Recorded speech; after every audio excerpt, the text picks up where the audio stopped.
ആമേൻ. ഈ രാത്രിയിൽ അന്ത്യകാല സംഭവത്തെക്കുറിച്ചാണ് ഇവിടെ പ്രസംഗിക്കുന്നത്.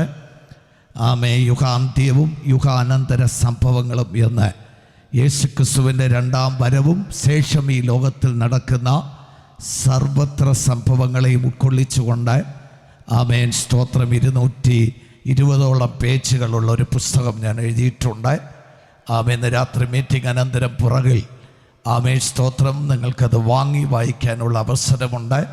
ഈ മീറ്റിങ്ങിൽ പങ്കെടുക്കുന്ന അതേ മക്കൾക്ക് ഡിസ്കൗണ്ട് റേറ്റിൽ ഈ പുസ്തകം നിങ്ങൾക്ക് വായിക്കാൻ ആമേൻ ലഭിക്കുന്നതാണ്. യേശുവിൻ്റെ രണ്ടാം വരവും ശേഷം ഭൂമിയിൽ നടക്കാൻ പോകുന്ന സംഭവങ്ങൾ വ്യക്തമായി മറ്റൊരു പുസ്തകത്തിൻ്റെ സഹായമില്ലാതെ ടോപ്പിക് ബേസ് ചെയ്ത് ദൈവദാസന്മാർക്ക് സഭയിൽ പഠിപ്പിക്കാൻ പോലും സൗകര്യമായ നിലയിൽ ആ പുസ്തകം ഈ ലോക സംഭവങ്ങൾ എല്ലാവരും അറിയണമെന്ന് ആഗ്രഹിച്ച് ദൈവനിയോഗത്താൽ എഴുതി പുറത്തിടപ്പെട്ട പുസ്തകമാണ്.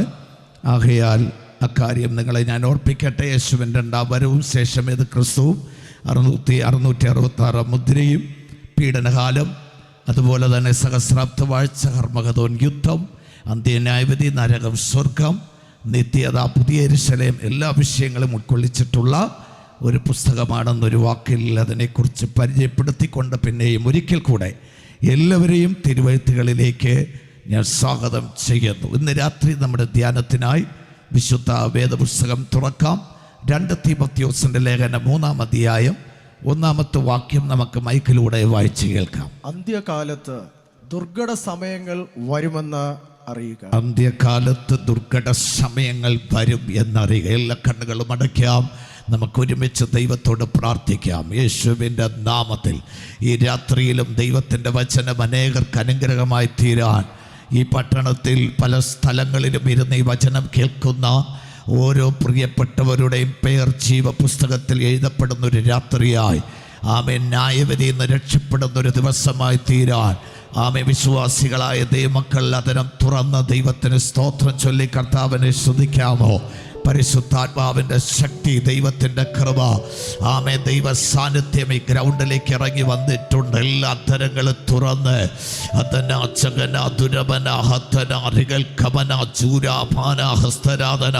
ദൈവത്തെ സ്തുതിക്കാൻ ഇന്ന് രാത്രി മടി കാണിക്കേണ്ട നീ വേദനയോടാണോ, രോഗത്തോടാണോ, ഏതുവിധ പ്രശ്നത്തോട് ഇവിടെ വന്നിട്ടുണ്ടെങ്കിലും പരിഹാരിയായ യേശു കർത്താവ് നിന്റെ അടുത്ത് നിൽപ്പുണ്ടവൻ നിന്റെ കരത്തെ പിടിച്ചെന്ന് രാത്രി വിടുവിക്കുവാൻ ശക്തനാണ്. വാഴ്ചകളോ അധികാരങ്ങളോ അന്യായ തുകകളോ നിന്നെ തൊടാതെ തന്നെ വിടുവിക്കുവാൻ ശക്തനായ യേശുവിൻ്റെ കരങ്ങളിലേക്ക് ഏൽപ്പിച്ചു കൊടുക്കുന്ന ദൈവമക്കൾ അതരം തുറന്ന്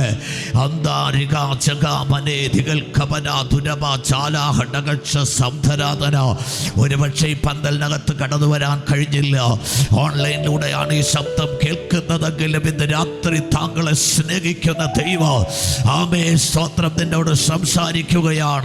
ചില നിമിഷങ്ങൾ കർത്താവിന് വേണ്ടി നിന്റെ കാതുകളെ തുറന്നു കൊടുക്കാൻ, ആ ഹൃദയം തുറന്നു കൊടുക്കാൻ കഴിയുമോ? ശബന ഹദന ബുധന രഗലം ചൂല ഹസ്തന. അൻപുള്ള ദൈവമേ, ഞങ്ങളുടെ സ്വർഗീയ പിതാവേ, അനുഗ്രഹിക്കപ്പെട്ട ഈ സുവിശേഷ മഹായുഗത്തിന്റെ സമാപന രാത്രിക്കായി സ്തോത്രം. പരിശുദ്ധാത്മാവ് ഈ പട്ടണത്തോടും ദേശത്തോടും ജനത്തോടും അറിയിക്കേണ്ട മുഴുവൻ സത്യങ്ങളോ കർത്താവ് വ്യക്തമായി ശക്തമായി വെളിപ്പെടുത്തോ.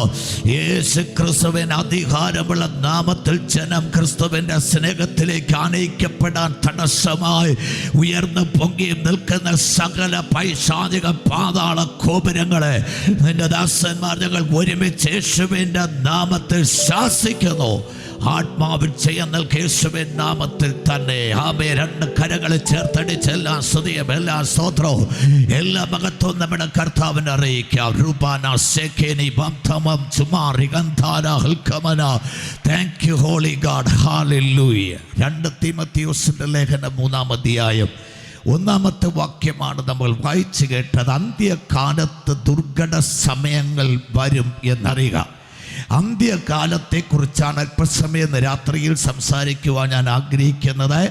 പ്രപഞ്ചത്തിലേക്ക് നമ്മുടെ കണ്ണോടിച്ചാൽ പത്രങ്ങളും ചാനലുകളും വെളിപ്പെടുത്തുന്ന ഒരു സത്യമാണ്. ലോകം അതിൻ്റെ അവസാനത്തിലേക്ക് എത്തിക്കൊണ്ടിരിക്കുന്നു. നാസ പോലുള്ള ശാസ്ത്രീയ സംഘടനകൾ സൂര്യനിലും ചന്ദ്രനിലും ഉണ്ടാകുന്ന മാറ്റങ്ങളെ ചൂണ്ടിക്കാണിച്ചുകൊണ്ട് ലോകം അതിൻ്റെ അവസാനത്തിലേക്ക് എത്തിക്കൊണ്ടിരിക്കുന്നു എന്ന് അടയാളപ്പെടുത്തുമ്പോൾ കാലിഫോർണിയയിലെ അഗ്നിബാധ, ആമസോൺ കാടുകളിൽ ഉണ്ടായിക്കൊണ്ടിരിക്കുന്ന അഗ്നിബാധകൾ ചരിത്രത്തിൽ ഒരിക്കലും സംഭവിക്കാത്ത സംഭവ വികാസങ്ങളായി നിലനിൽക്കുമ്പോൾ ഇത് അന്ത്യകാലത്തെയാണ് വിരൽ ചൂണ്ടുന്നത്. കഴിഞ്ഞുപോയ കൊറോണ പോലും ലോകത്തിൽ വെച്ച് 220ഓളം രാജ്യങ്ങളെ ശക്തമായി മുൾമുനയിൽ നിർത്തിയ ഈ കാലഘട്ടത്തിൻ്റെ ഏറ്റവും ക്രൂരമായ കൊടിയ മാരക വ്യാധി എന്നുള്ളത് നമ്മൾ ഓരോരുത്തരും അതിന് സാക്ഷിയാണ്.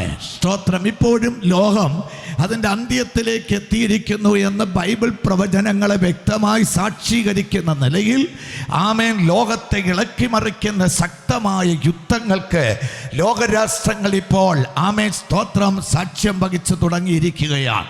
കഴിഞ്ഞ 1 വർഷത്തിൽ കൂടുതലായി സമയമയച്ചും നിൽക്കാത്ത ശക്തി ആർജിച്ച യുദ്ധം ഇസ്രായേൽ തുടങ്ങി മറ്റ് രാജ്യങ്ങളോട് കൂടെ 13 മാസമായിട്ടും 42,000 നിരപരാധികളുടെ ജീവനെ വധിച്ച ഗാസ ഗാസയിലെ ഹമാസുകാരുമായിട്ടുള്ള ഇസ്രായേൽ യുദ്ധം എത്ര ശക്തമാണ്! അന്ത്യകാലത്തിൻ്റെ വ്യക്തമായ സൂചനയല്ലേ? മറുഭാഗത്ത് ലെബനോനിലെ ഹെസ്ബുള്ള അവരുമായിട്ടുള്ള യുദ്ധത്തിൽ മരണസംഖ്യ അനവധി ദിവസം പ്രതി കൂടിക്കൊണ്ടേയിരിക്കുകയാണ്. തീർന്നില്ല. ഒരേ സമയത്ത് ഇസ്രായേൽ യമനിലെ ഹൂതികളോട് യുദ്ധം ചെയ്യുന്നു. ലോകം സൂക്ഷ്മബുദ്ധിയോട് ഇസ്രായേലിനെ നോക്കി പാർക്കുമ്പോൾ കാണാം, ഇപ്പോൾ ഇതാ ഇറാനുമായിട്ട് ഇന്ന് അതിരാവിലെ ഇസ്രായേൽ യുദ്ധം ആരംഭിച്ചിരിക്കുന്നു. 200-ലധികം ബാലിസ്റ്റിക് മിസൈലുകൾ സ്തോത്ര ഇറാന്റെ പല നഗരങ്ങളിൽ ക്യാപിറ്റൽ സിറ്റിയായ ടെഹ്റാനെ കേന്ദ്രമാക്കിക്കൊണ്ട് തീ വാരി തുപ്പുന്നത് പോലെ മിസൈലുകൾ വാരിയെറിഞ്ഞുകൊണ്ട് എന്തും ചെയ്യാൻ തയ്യാറായി ഇസ്രായേൽ മുന്നിൽ വന്നിരിക്കുമ്പോൾ ലോകരാജ്യങ്ങൾ ചാനൽ ചർച്ചകളിൽ നിരീക്ഷകർ ഒരു 3-ാം ലോകമഹാ യുദ്ധത്തെ നോക്കി ഈ ലോകം സ്തോത്രം യാത്ര ചെയ്യാൻ പുറപ്പെട്ടു എന്ന് പറയുമ്പോൾ വിശുദ്ധ വേദപുസ്തകം വിളിച്ചു പറയുകയാണ്, ഈ കാലം അന്ത്യകാലമാണ്. മനുഷ്യരാശിയുടെ അവസാനം എത്തപ്പെടുന്ന ഒരവസ്ഥയിലേക്ക് ഈ ലോകം എത്തിക്കൊണ്ടിരിക്കുന്നു എന്നാണ് വ്യക്തമായി നമുക്ക് മനസ്സിലാക്കാൻ കഴിയുന്നത്. മനുഷ്യനെ പച്ചയ്ക്ക് കൊന്നുമുടിക്കുന്ന രാജ്യങ്ങളെ ഇളക്കിമറിക്കുന്ന മിസൈലുകൾ, ആധുനിക സംവിധാനങ്ങളിൽ ഉണ്ടാക്കപ്പെട്ട ബോംബുകൾ, ഫാദർ ബോംബുകൾ, ഫോസ്ഫറസ് ബോംബുകൾ ഉൾപ്പെടെയുള്ള യുദ്ധ സന്നാഹങ്ങൾ മനുഷ്യനെ ശരിക്കും ഭീഷണിപ്പെടുത്തുന്ന സംഭവങ്ങൾ തന്നെയാണ്. യുക്രൈനും റഷ്യയും തമ്മിലടിച്ചപ്പോൾ സ്തോത്രം റഷ്യ യുക്രൈന് നേരെ വലിച്ചെറിഞ്ഞ സ്തോത്രം മിസൈലുകൾ തീ വാരി തട്ടുന്നത് പോലെ ഈ കാണുന്ന നിലവാരത്തിൽ ഒരേ സമയത്ത് 100 കണക്ക് മിസൈലുകൾ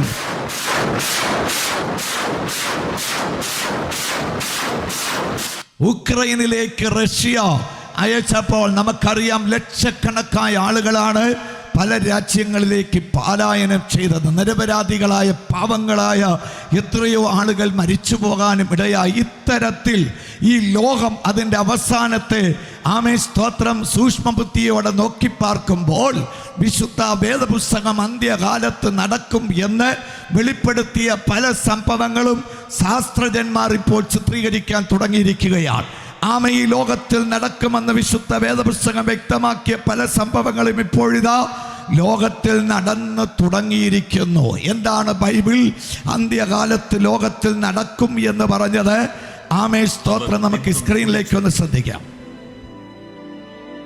വിവാഹം ചെയ്തും ചെയ്തു കൊടുത്തും വാങ്ങിയും വിറ്റും വീടുകൾ പണിതീർത്തും ദിനരാത്രങ്ങൾ പിന്നിടുന്നതിനിടയിൽ പെട്ടെന്ന് വലിയ ഭൂകമ്പങ്ങളും കൊടുങ്കാറ്റുകളും പല സ്ഥലങ്ങളിലും ഉണ്ടാകും.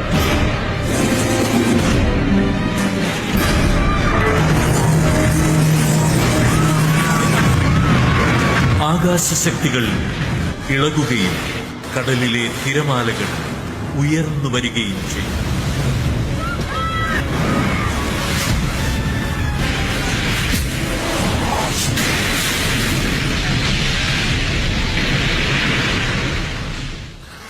ദുഃഖങ്ങളും ഇന്ന് വരെ ഉണ്ടായിട്ടില്ലാത്ത കഷ്ടതകളും ആ ദിവസങ്ങളിൽ ഉണ്ടാകും.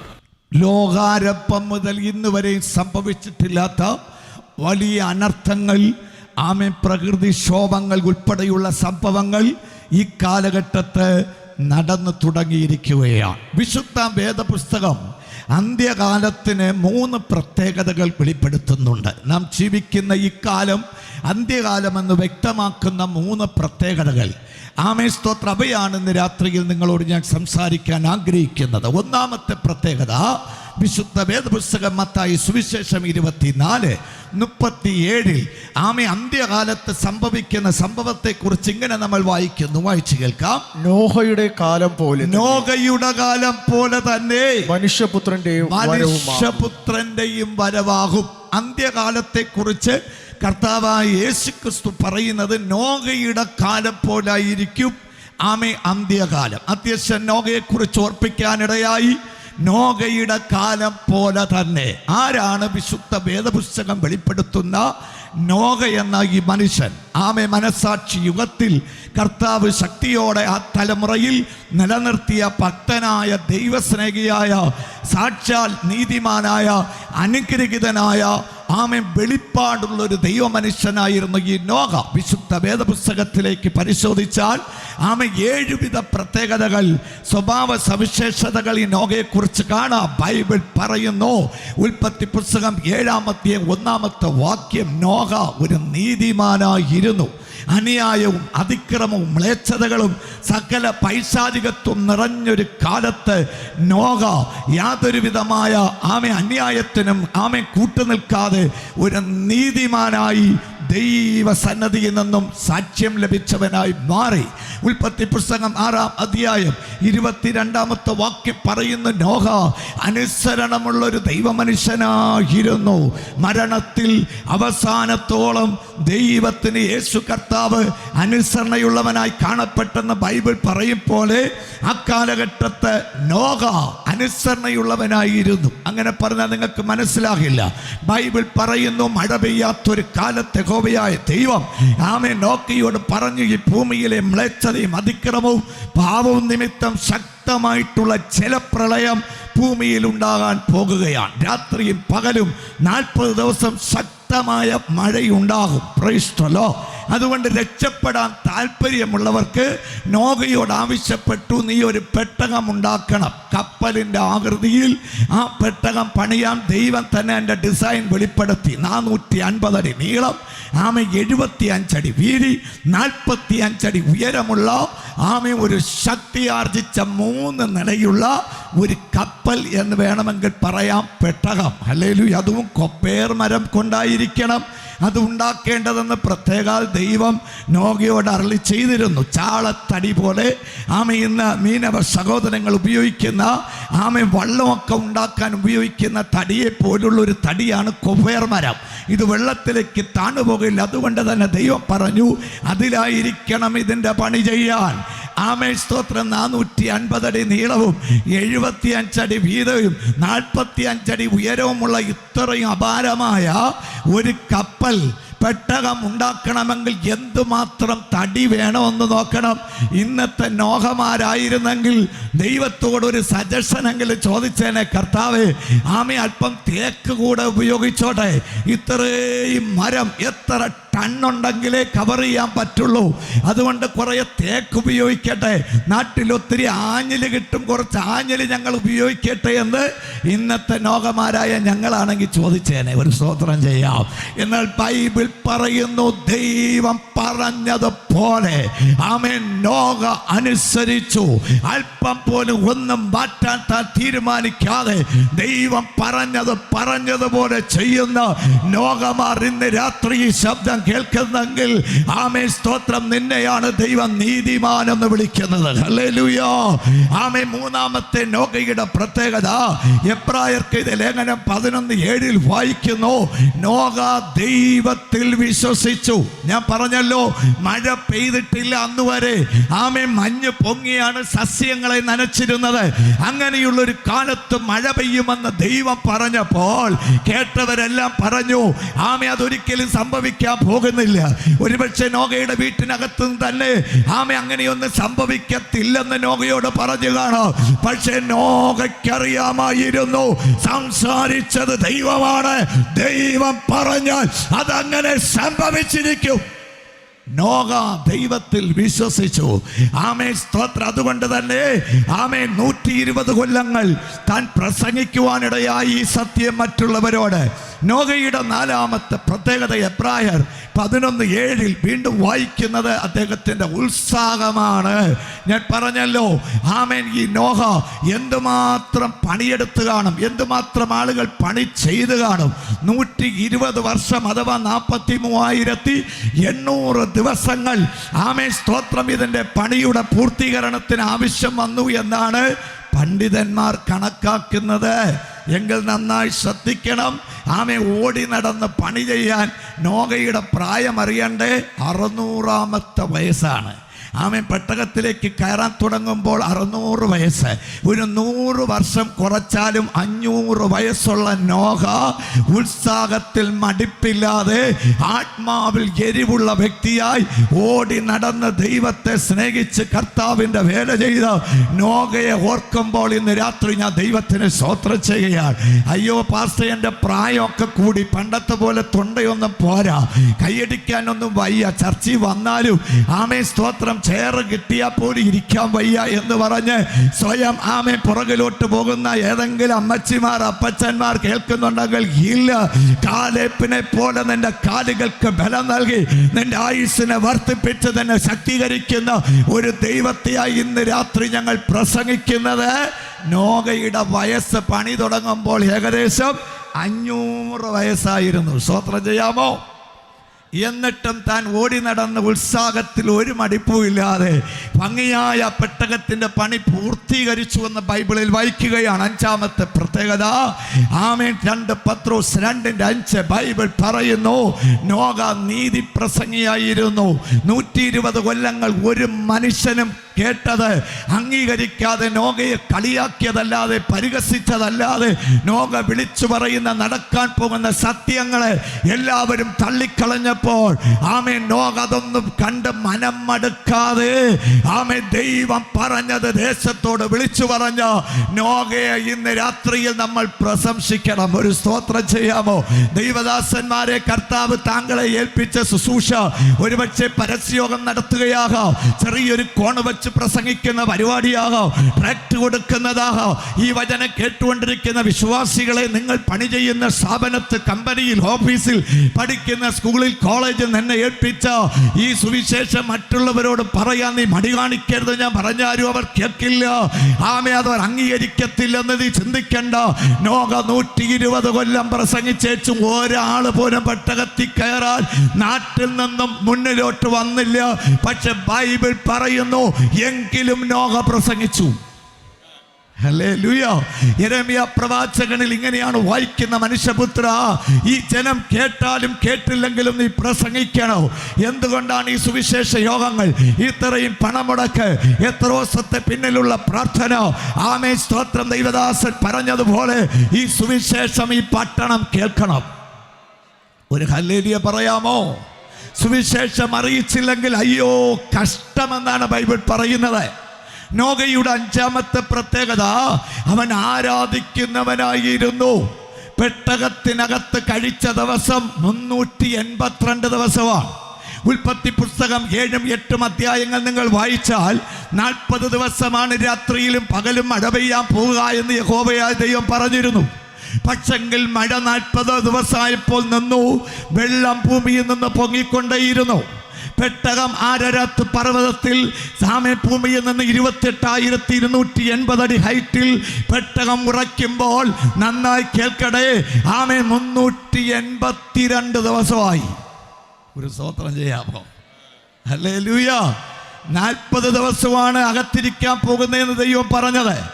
നോഗയോട് പറഞ്ഞു, എല്ലാ ജീവരാശികൾക്കും അകത്ത് കയറിയ മനുഷ്യർക്കും ആവശ്യമായ ഭക്ഷണം നീ എടുത്തുകൊള്ളണം. നോഗ അതുപോലെ തന്നെ ചെയ്തു. 40 ദിവസം മഴ പെയ്യും. നമ്മളാണെങ്കിൽ എന്ത് ചെയ്യും? ഒരു 40 ദിവസത്തേക്ക് കൂടെ എക്സ്ട്രാ എടുക്കും അല്ലേ? നോഗ അങ്ങനെ തന്നെ എടുത്തു കാണും. പക്ഷേ വെള്ളം തീർന്ന് ആമേൻ സ്തോത്രം. പെട്ടകം ഉറച്ച് പുറത്തിറങ്ങിയത് 382 ദിവസം. 82 ദിവസത്തെ ഭക്ഷണം നോഹ കരുതിയിരുന്നെങ്കിലും ബാക്കി 300 ദിവസം അകത്തിരുന്നവർ എന്ത് കഴിച്ചു എന്ന് ചോദിച്ചപ്പോൾ ബൈബിൾ സ്കൂളിലെ ഒരു വിദ്യാർത്ഥി പറഞ്ഞു, സാറേ അവർ ലോങ് ഫാസ്റ്റിംഗ് എടുത്തു. ഹല്ലേലൂയ, നീണ്ട ഉപവാസം എടുത്തു. ഒരു സ്തോത്രം ചെയ്യാം. നമ്മുടെ ദൈവം നീതിമാനാണ്. ആമേൻ. ദൈവത്തിന് അസാധ്യമായതൊന്നുമില്ല.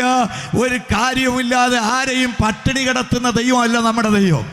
കരയുന്ന കാക്ക കുഞ്ഞുങ്ങൾക്കും കാട്ടിലെ മൃഗത്തിനും അതത് ആഹാരം കൊടുക്കുന്ന മഹാദൈവം ഈ 300 ദിവസം സാറാപാത്ത് വിധവയുടെ വീട്ടിലെ ഭരണിയിൽ എണ്ണ തീരാതെ കലത്തിൽ മാവ് കുറയാതെ വർദ്ധിച്ചു കൊണ്ടിരുന്നത് പോലെ ദൈവത്തിന്റെ കരം ആ കലവറയ്ക്കകത്ത് വ്യാപരിച്ചൊരു വർധനവിനെ ദൈവം അയക്കാനിടയായി. ഹല്ലേലൂയ. ദൈവത്തെ സേവിക്കുന്ന വ്യക്തിയാണോ, ദൈവത്തെ സ്നേഹിക്കുന്ന ഒരു വ്യക്തിയാണോ താങ്കൾ? ഇന്ന് രാത്രിയിൽ നിന്റെ സാഹചര്യം എത്ര ഞെരുക്കമായിരുന്നാലും നിന്നെ പോഷിപ്പിക്കാൻ കഴിവുള്ള കലവറ തുറക്കുന്ന ഒരു മഹാദൈവം സ്വർഗത്തിൽ ഉള്ളതിനാൽ ഞാൻ സ്തോത്രം ചെയ്യുകയാ. ഹല്ലേലൂയ. ഞാനിങ്ങനെ ചിന്തിച്ചു. ആ ഭാഗം വായിക്കുമ്പോൾ 2 ആനകൾ അകത്ത് കയറി. ഒരു ആനയുടെ കുടൽ കപ്പാസിറ്റി നിങ്ങൾക്കറിയോ? 5000 ലിറ്ററാണ്. 5000 ലിറ്റർ കഴിച്ചാൽ ഒരു ആനയ്ക്ക് വയറ് നിറയുള്ളൂ. ആമേ. ഒരു മനുഷ്യൻ്റെ വയറിൽ മാക്സിമം കപ്പാസിറ്റി 1.5 ലിറ്റർ എന്നാണ് ശാസ്ത്രലോകം പറയുന്നത്. ആനയ്ക്ക് 5000 ലിറ്റർ വേണം. ഇപ്പം 2 ആനയ്ക്ക് ഒരു നേരം ഭക്ഷണം കൊടുക്കാൻ 10,000 ലിറ്റർ. ആമേൻ സ്തോത്രം. എന്ന് പറഞ്ഞാൽ ഒരു നേരം 10,000 × 3 3 നേരം, ഒരു ദിവസം 30,000 ലിറ്റർ ഇതിൻ്റെ വയറിൽ കയറ്റിയില്ലെങ്കിൽ ഇത് ആമേൻ സ്തോത്രം ആമേ അകത്ത് കയറ്റിയവനെ ഇത് ഉപദ്രവിക്കാൻ സാധ്യതയുണ്ട്. ഒരു സ്തോത്രം ചെയ്യാമോ? തീർന്നില്ല. കാണ്ടാമൃഗമുണ്ട്, ഒട്ടകമുണ്ട്. നമ്മുടെ വീട്ടിൽ വളർത്തുന്ന ഒരു പശുവിൻ്റെ കുടൽ കപ്പാസിറ്റി 360 ലിറ്ററാണ്.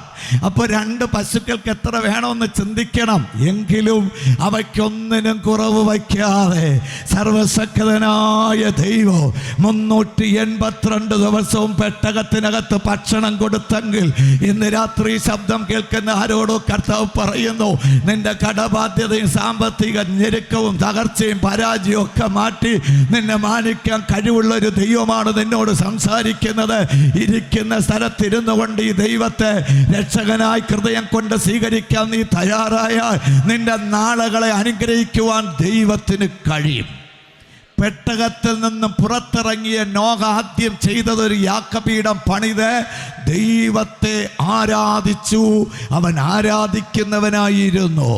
7ാമത്തെ പ്രത്യേകത, മറ്റാരെയും സുവിശേഷം പ്രസംഗിച്ച് പെട്ടകത്തിനകത്ത് കയറ്റാൻ നോഹയ്ക്ക് കഴിഞ്ഞില്ലെങ്കിലും തൻ്റെ സ്വന്തം ഭാര്യയും 3 മക്കളെയും മരുമക്കളെയും അങ്ങനെ തുടങ്ങുന്ന 7 പേരെ തന്നോടൊപ്പം പെട്ടകത്തിൽ കയറ്റി ആ വലിയ ന്യായവിധിയിൽ നിന്ന് രക്ഷപ്പെടുത്താൻ നോഹയ്ക്ക് കഴിഞ്ഞെങ്കിൽ ഇന്ന് രാത്രിയിൽ യേശുക്രിസ്തുവിനെ രക്ഷകനായി സ്വീകരിച്ച് സഭയെന്ന പെട്ടകത്തിനകത്ത് കയറാൻ ഭാഗ്യം കിട്ടിയ കുറെ ആളുകൾ എൻ്റെ കൺമുന്നിൽ ഈ പന്തലിൽ ഇരിക്കുന്നത് കാണുന്നത് കൊണ്ട് ഞാൻ നിങ്ങളോടായി പറയട്ടെ, നിന്റെ വീട്ടിനകത്ത് ഈ പെട്ടകത്തിൽ കയറാൻ ഇനിയും ഒരാളെങ്കിലും ശേഷിക്കുന്നെങ്കിൽ ഇന്ന് രാത്രി താങ്കളുടെ പ്രാർത്ഥന ഇതായിരിക്കട്ടെ, കർത്താവേ അവരെയും കൂടെ നീ പെട്ടകത്തിനകത്ത് കയറ്റണേ.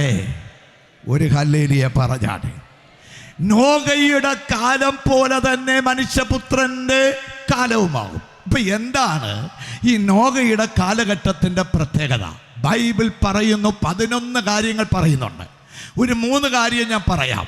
ഉൽപ്പത്തി പുസ്തകം 6-ാമത്തെ വാക്യത്തിൽ നോഹയുടെ കാലത്തിന്റെ പ്രത്യേകത വായിച്ചു കേൾക്കാം. മനുഷ്യൻ ഭൂമിയിൽ പെരുകി തുടങ്ങി. മനുഷ്യർ ഭൂമിയിൽ പെരുകി തുടങ്ങി. വായിച്ചോളൂ. അവർക്ക് പുത്രിമാർ ജനിച്ചപ്പോൾ, അന്ന് നോഹയുടെ കാലത്ത് ഭൂമിയിൽ മനുഷ്യർ പെരുകി തുടങ്ങി. പോപ്പുലേഷൻ ഇൻക്രീസ് ആകാൻ തുടങ്ങി. ജനവർദ്ധനവ്, ജനപ്പെരുപ്പം, അതായിരുന്നു നോഹയുടെ കാലത്തിന്റെ 1ാമത്തെ പ്രത്യേകത. ഇനി തിരിഞ്ഞ് ഇന്നത്തെ കാലം നോക്കണേ. കാരണം നോഹയുടെ കാലം പോലെ ആകുമെന്നല്ലേ പറഞ്ഞത്.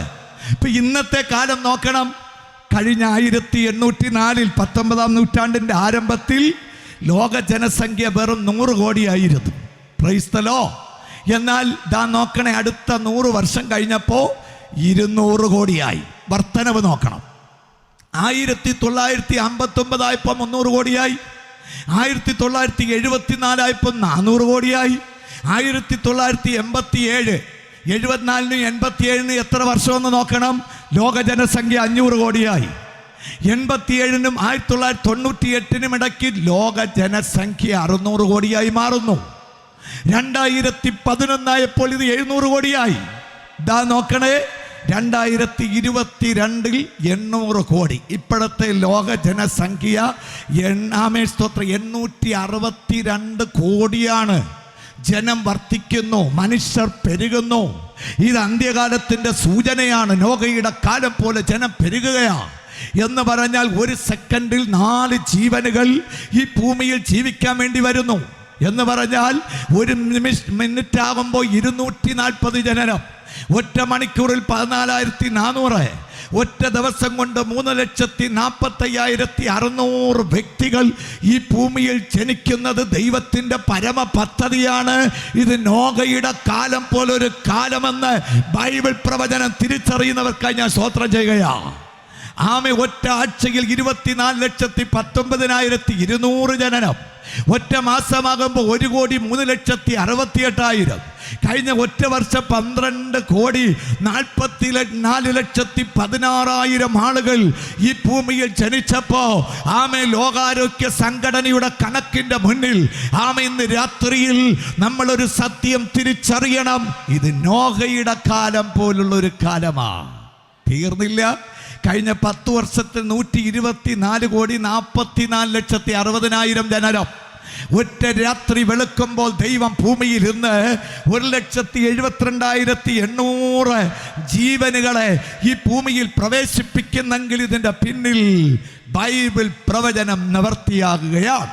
അമേരിക്ക പോലുള്ള രാജ്യങ്ങളിൽ ഇന്ന് മനുഷ്യന് താമസിക്കാൻ സ്ഥലം കുറവായതുകൊണ്ട് ആൾക്കാർക്ക് സിറ്റിയിലൊക്കെയാണ് പലർക്കും താമസിക്കാൻ ആഗ്രഹം. ആമേൻ, സ്തോത്രം. ഉള്ളവന് ധാരാളം ഉണ്ട് എന്ന് പറയും പോലെ അമേരിക്കൻ സിസ്റ്റം എന്ന് പറഞ്ഞാൽ കോടീശ്വരന്മാർ വസ്തുക്കൾ വാങ്ങി വലിയ ഫ്ലാറ്റുകൾ ഉണ്ടാക്കി ആമേ മറ്റുള്ളവർക്ക് റെന്റിന് കൊടുക്കുന്ന സംവിധാനമാണ് അവിടെയുള്ളത്. അതുകൊണ്ട് തന്നെ പലർക്കും ആമേൻ വസ്തു വാങ്ങാൻ കാശുമില്ല, കാശുള്ളവന് വാങ്ങാൻ സ്ഥലവുമില്ല. അതുകൊണ്ട് ഇപ്പോൾ ഇതാ ചന്ദ്രമണ്ഡലത്തിൽ വീട് പണി തുടങ്ങിയിരിക്കുകയാണ്. ആമേ, ഒരു വീട് പണിയാൻ 500 കോടി രൂപ. ന്യൂയോർക്കിൽ തനി ഓഫീസ് തുറന്ന് ഇന്ന് ചന്ദ്രമണ്ഡലത്തിൽ പാർക്കാൻ വീടിന് ആമേ ബുക്കിംഗ് നടക്കുകയാണ്. 500 കോടിയേ ഉള്ളൂ. ഒരു സ്തോത്രം ചെയ്യാം. ഹല്ലേലൂയ. ആമേ, അവിടെ പാർക്കാനുള്ള എല്ലാ സംവിധാനം, ഓക്സിജൻ ഉൾപ്പെടെയുള്ള സംവിധാനത്തോടെ ഇതേ പണിതിരിക്കുന്ന വീട് കണ്ടോ? ആമേൻ, സ്തോത്രം. ചന്ദ്രനിൽ വീട്. ഒട്ടും താമസിക്കാതെ അവിടെ ആമേൻ താമസം ആളുകൾ ആരംഭിക്കും. Price the Lord. ഭൂമിയിൽ വീട് പണിയാൻ സ്ഥലമില്ലാത്തത് കൊണ്ട് ഇപ്പോൾ മൂവിംഗ് ഹൗസ് വീട് ആമേൻ ബസ് പോലുള്ള വീടുകൾ എന്ന് പറഞ്ഞാൽ BBC അന്താരാഷ്ട്ര ന്യൂസ് ചാനൽ പുറത്തുവിട്ട വാർത്ത, അമേരിക്ക തുടങ്ങിയ പല വികസിത രാജ്യങ്ങളിലും ഇതുപോലെ ഒരു സ്വിച്ച് ഓൺ ചെയ്താൽ കൊട നിവർന്ന് വരുന്നത് പോലെയുള്ള വീടുകൾ ഇപ്പൊ പണിതിരിക്കുകയാണ്. ആമേ, സ്വിച്ച് ഓൺ ചെയ്ത ഉടനെ ബെഡ്റൂം വരും, ലിവിംഗ് റൂം വരും, കിച്ചൺ വരും, ടോയ്ലറ്റ് വരും. ആമേ, എല്ലാ സംവിധാനവും വരും. ഇഷ്ടമുള്ളിടത്ത് ഇതിനെ മൂവ് ചെയ്ത് ഓടിച്ച് കൊണ്ടുപോയി ആമേ സ്ഥലമുള്ളിടത്ത് ആമേ ഇതിനെ ഓൺ ചെയ്ത് നിർത്തി അവിടെ കിടന്നുറങ്ങാം, പിറ്റേന്ന് എടുത്തുകൊണ്ട് പോകാം. ഒരു സ്തോത്രം ചെയ്യാം. ഹല്ലേലൂയ. എന്ന് പറഞ്ഞാൽ പാറശാലയിൽ ഇതിലൊരു സാധനം ഉണ്ടെങ്കിൽ ട്രിവാൻഡ്രത്തോ എറണാകുളത്തോ അല്ല ആമേ മറ്റൊരു സ്ഥലത്ത് കൽക്കട്ടയിലോ ബാംഗ്ലൂരിലോ ഒക്കെ പോകണമെങ്കിൽ വീടുമായിട്ട് അങ്ങ് പോകാം. ഏതെങ്കിലും മരത്തിൻ്റെ ചുവട്ടി പോയേച്ച് സ്വിച്ച് ഓൺ ചെയ്താൽ മതി, സാധനം എല്ലാം അങ്ങ് വിരിഞ്ഞു വരും. ഒരു ഹല്ലേലൂയ പറയട്ടെ. ലോകം എങ്ങോട്ട്? ആമേൻ, ഇതാണ് സംഭവിക്കുന്നത്. കാരണം ജനവർദ്ധനവാണ്. ആമേൻ, ലോകത്തിലെ ഏറ്റവും വലിയ ജനസംഖ്യയുള്ള രാഷ്ട്രമായിരുന്നു ചൈന. ഇന്ന് ലോകത്തിലെ ഏറ്റവും കൂടുതൽ ജനസംഖ്യയുള്ള രാഷ്ട്രം ആമേൻ സ്തോത്രം ചൈനയും ഇന്ത്യയുമാണ്. ഇന്ത്യ ഒരുപടി മുന്നെയാണ് നിൽക്കുന്നത്. ആമേൻ, ചൈനയിൽ 2015 ജനം വർദ്ധിക്കുന്നതിനാൽ പട്ടിണി പാവങ്ങൾ പെരുകുക കൊണ്ട് ഏകദേശം 2 ലക്ഷത്തോളം യുവാക്കൾ ഓരോ വർഷവും പട്ടിണി നിമിത്തം ആത്മഹത്യ ചെയ്യുന്നു എന്ന കണക്കുകൾ പുറത്തു വന്നതോടെ ജനത്തിൻ്റെ പട്ടിണി മാറ്റാൻ, കഷ്ടം മാറ്റാൻ അവിടുത്തെ ഗവൺമെൻറ് ഒരു പുതിയ നിയമം അന്ന് കൊണ്ടുവന്നു. ഒരു വീട്ടിൽ ഒരു കുഞ്ഞെ ജനിക്കാം എന്ന് പറഞ്ഞാൽ നോഹയുടെ കാലം പോലെ ഈ കാലത്തെ ആക്കാൻ വിടത്തില്ല. ദൈവം പറഞ്ഞു നോഹയുടെ കാലം പോലെ ജനം പെരുകുമെന്ന്.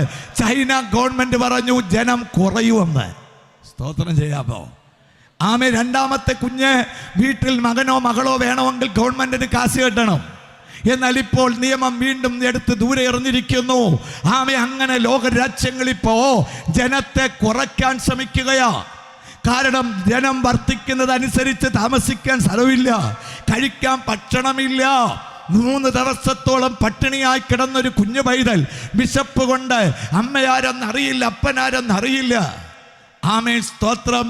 വഴിയെ പോയി ഒരു മനുഷ്യൻ വിശപ്പ് മനസ്സിലാക്കി വിളിച്ചു കയറ്റി ആഹാരം കൊടുത്തപ്പോ ആ കുഞ്ഞിന്റെ കണ്ണിൽ നിന്നും ഇറങ്ങി വന്ന ആ കണ്ണുനീരിനൊന്ന് നോക്കണേ. ആനന്ദ കണ്ണുനീരായിരുന്നു. ഒരു നേരത്തെ ഭക്ഷണം കിട്ടിയപ്പോഴുള്ള സന്തോഷം.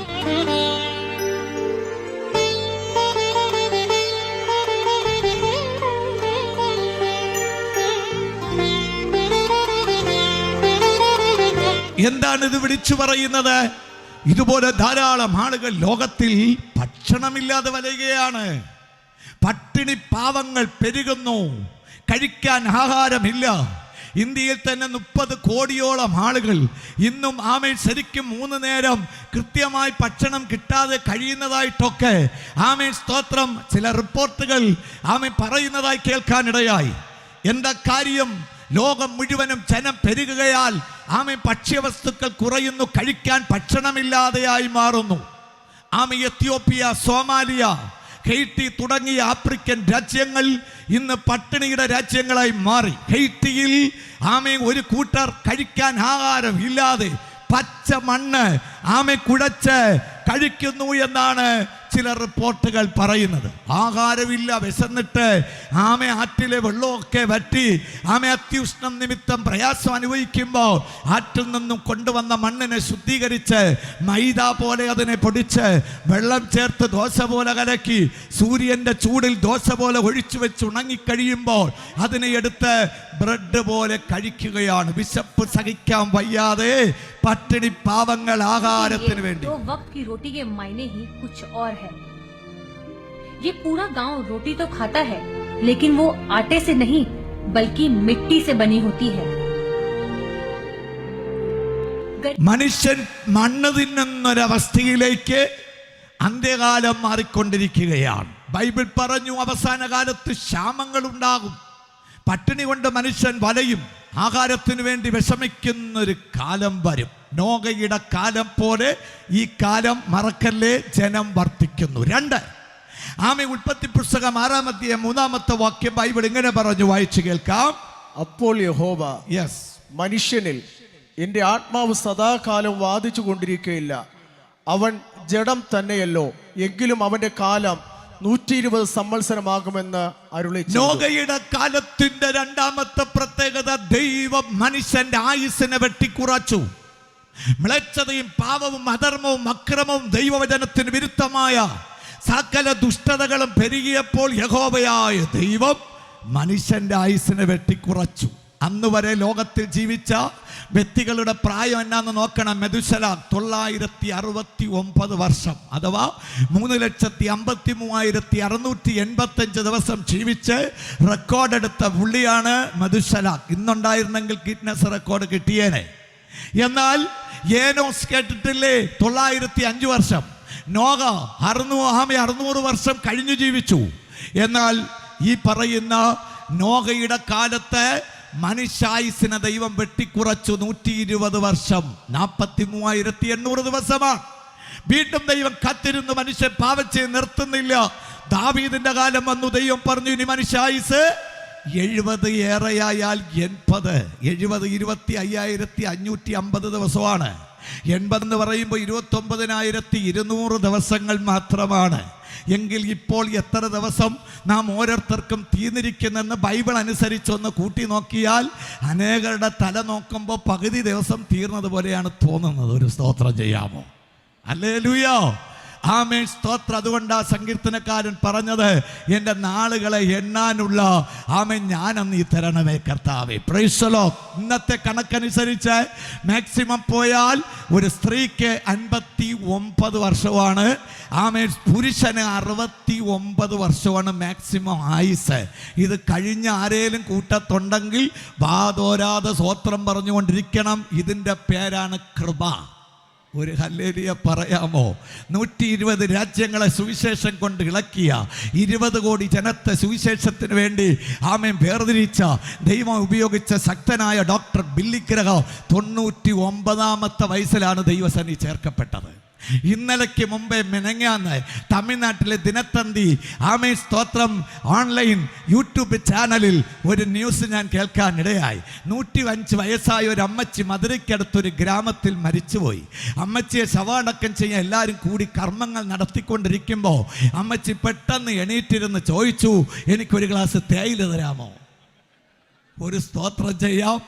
ആളുകൾ ഞെട്ടിപ്പോയി. 2 പേർ പേടിച്ചിറങ്ങി ഓടാനിടയായിത്തീർന്നു. ഒടുവിലാണ് മനസ്സിലായത് അമ്മച്ചി ജീവനിലേക്ക് മടങ്ങി വന്നിരിക്കുന്നു. അമ്മച്ചിക്ക് തേയില വെള്ളം കൊടുത്തു, പുറത്തെടുത്തു. ആമേൻ സ്തോത്രം, ഇന്ന് അമ്മച്ചി സുഖത്തോടിരിക്കുന്നുണ്ട്. ഇങ്ങനെ ലോകം ആമേൻ സ്തോത്രം വ്യത്യസ്തമായ രൂപം കാണിച്ചുകൊണ്ടിരിക്കുകയാണ്. എന്ന് പറഞ്ഞാൽ മരണത്തിൻ്റെ നീക്കുപോക്ക് യഹോവയ്ക്കുള്ളതാണ്. ഈ ശബ്ദം കേട്ടുകൊണ്ടിരിക്കുമ്പോൾ ഡോക്ടർ ചിലപ്പോൾ ചൊല്ലിക്കാണും, ഇനിയും ഒത്തിരി ദിവസം നീ ജീവിക്കില്ല, 5 വർഷത്തിൽ നീ മരിച്ചു പോകും, 6 മാസം കഴിയുമ്പോൾ നിന്റെ രോഗം കൂടും. ഏതോ ഒരു രോഗം നിന്റെ ശരീരത്തിനകത്ത് പിടിച്ചിട്ട് മരണത്തെ നോക്കിയാണ് ഞാൻ യാത്ര ചെയ്യുന്നത് എന്ന് സ്വയം തോന്നുന്നതിനാൽ സന്തോഷിക്കാനോ സമാധാനത്തോട് ഭക്ഷിക്കാനോ കുടിക്കാനോ ഉറങ്ങാനോ കഴിയാതെ ഈ ശബ്ദ പരിധിയിൽ ഓൺലൈനിലൂടെ കേൾക്കുന്ന ആരെങ്കിലും ഉണ്ടെങ്കിൽ ഇന്ന് രാത്രി ഞങ്ങൾ ഒരു സന്തോഷ വാർത്ത പറയാ. ഞങ്ങൾ പ്രസംഗിക്കുന്ന യേശു നിന്റെ ഹൃദയത്തിൽ വന്നാൽ, ഈ യേശു നിന്റെ രക്ഷകനായി മാറിയാൽ, നിന്റെ ആയുസ്സിനെ കൂട്ടാൻ, മരണത്തിന് നീക്കുപോക്ക് തരാൻ കഴിവുള്ള ഒരു ദൈവത്തെ ഇന്ന് രാത്രി ഞങ്ങൾ പ്രസംഗിക്കുകയാ. 1 മാസം മാത്രം ജീവിക്കുമെന്ന് RCC വിധി എഴുതിയ ഒരു പുള്ളി 5 കൊല്ലമായിട്ടും ഇന്ന് ജീവനോടിരിക്കുക. ആമേൻ സ്തോത്രം. ഡോക്ടർമാർ അവരുടെ അറിവനുസരിച്ച് കണക്കെഴുതുമ്പോൾ സർവശക്തനായ ദൈവം നിന്നെ സൃഷ്ടിച്ച ദൈവമാണ്. നിന്റെ ജീവനെ വർദ്ധിപ്പിക്കാൻ അവന് കഴിയൂ, നിന്റെ ആയുസ്സിനെ വർദ്ധിപ്പിക്കാൻ ദൈവത്തിന് കഴിയും. അക്കരം ഉയർത്തി ഹല്ലേലൂയ പറയാം. മനുഷ്യന്റെ ആയുസ് വെട്ടി കുറയ്ക്കപ്പെട്ട കാലം 70 ഏറെയായാൽ 80. എന്താണ് ഇങ്ങനെ ദൈവം മനുഷ്യന്റെ ആയുസ്സിനെ വെട്ടിക്കുറച്ചത്? ഉൽപ്പത്തി പുസ്തകം 6-ാം അധ്യായം 6-ാം വാക്യത്തിൽ ബൈബിൾ ഇങ്ങനെ പറഞ്ഞു, വായിക്കാം. താൻ ഭൂമിയിൽ മനുഷ്യനെ ദൈവം ഭൂമിയിൽ മനുഷ്യനെ ഉണ്ടാക്കുക കൊണ്ട് യഹോവ അനുതപിച്ചു. ദൈവത്തെ മനുഷ്യൻ ദുഃഖപ്പെടുത്തി. അത് അവന്റെ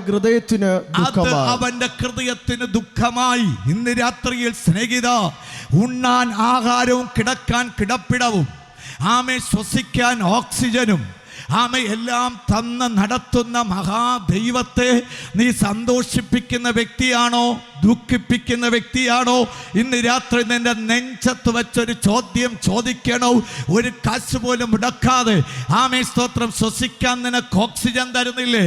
ഒരു പുസ്തകത്തിൽ വായിച്ചത്, ഒരു ദിവസം ശ്വസിക്കേണ്ട ഓക്സിജൻ ഒരു മനുഷ്യൻ സ്വന്തമായി 100% നിർമ്മിച്ചെടുത്താൽ ഏകദേശം 1,20,00,000 രൂപ വേണ്ടി വരുമെന്ന്.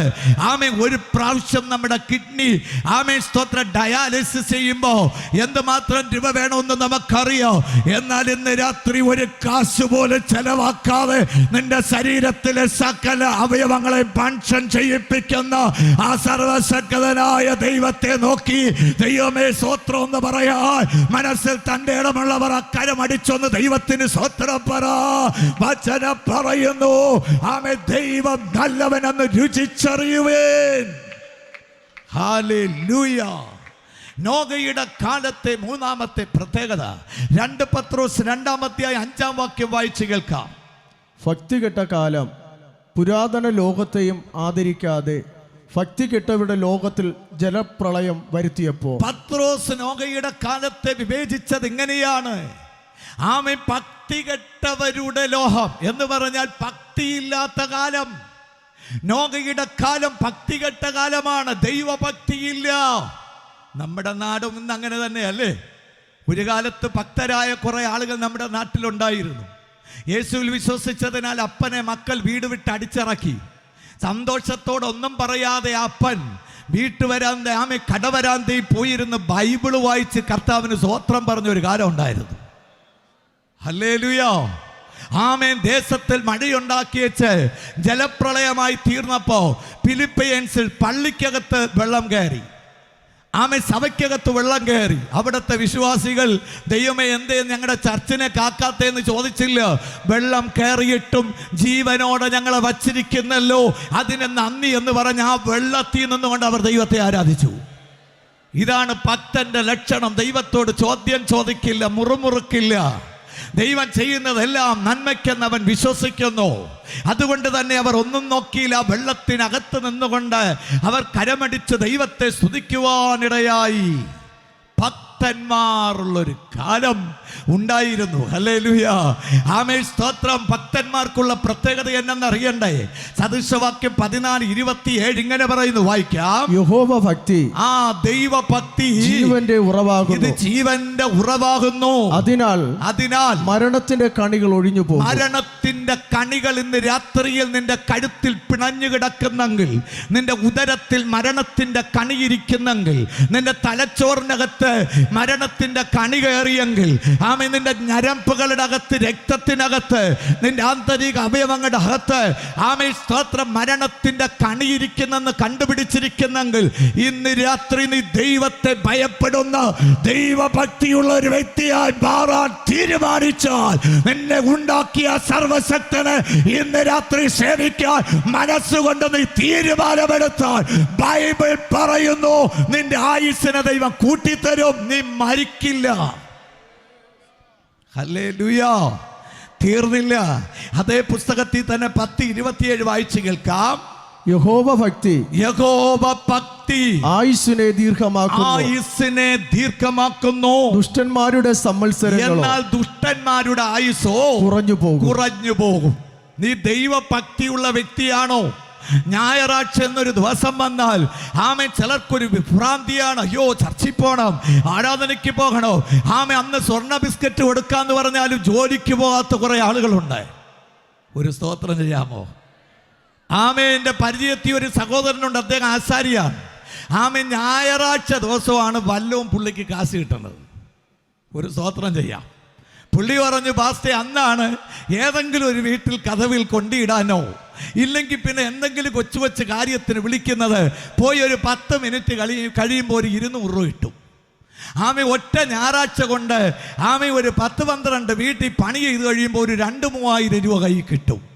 യേശു ക്രിസ്തു അദ്ദേഹത്തിൻ്റെ ഉള്ളിൽ വന്നപ്പോൾ പുള്ളി ഒരു തീരുമാനമെടുത്തു, ഞായറാഴ്ചയുള്ള സമ്പാദ്യം എനിക്ക് വേണ്ട. ഇവരുടെ പേരാണ് ഭക്തിയുള്ളവർ. ഒരു ഹല്ലേലൂയ പറയാമോ? സൗകര്യം അനുസരിച്ച് ദൈവത്തെ ആരാധിക്കുന്നവരല്ല, അല്ലേ? ഇപ്പൊ ബുദ്ധിമാന്മാരാണ്.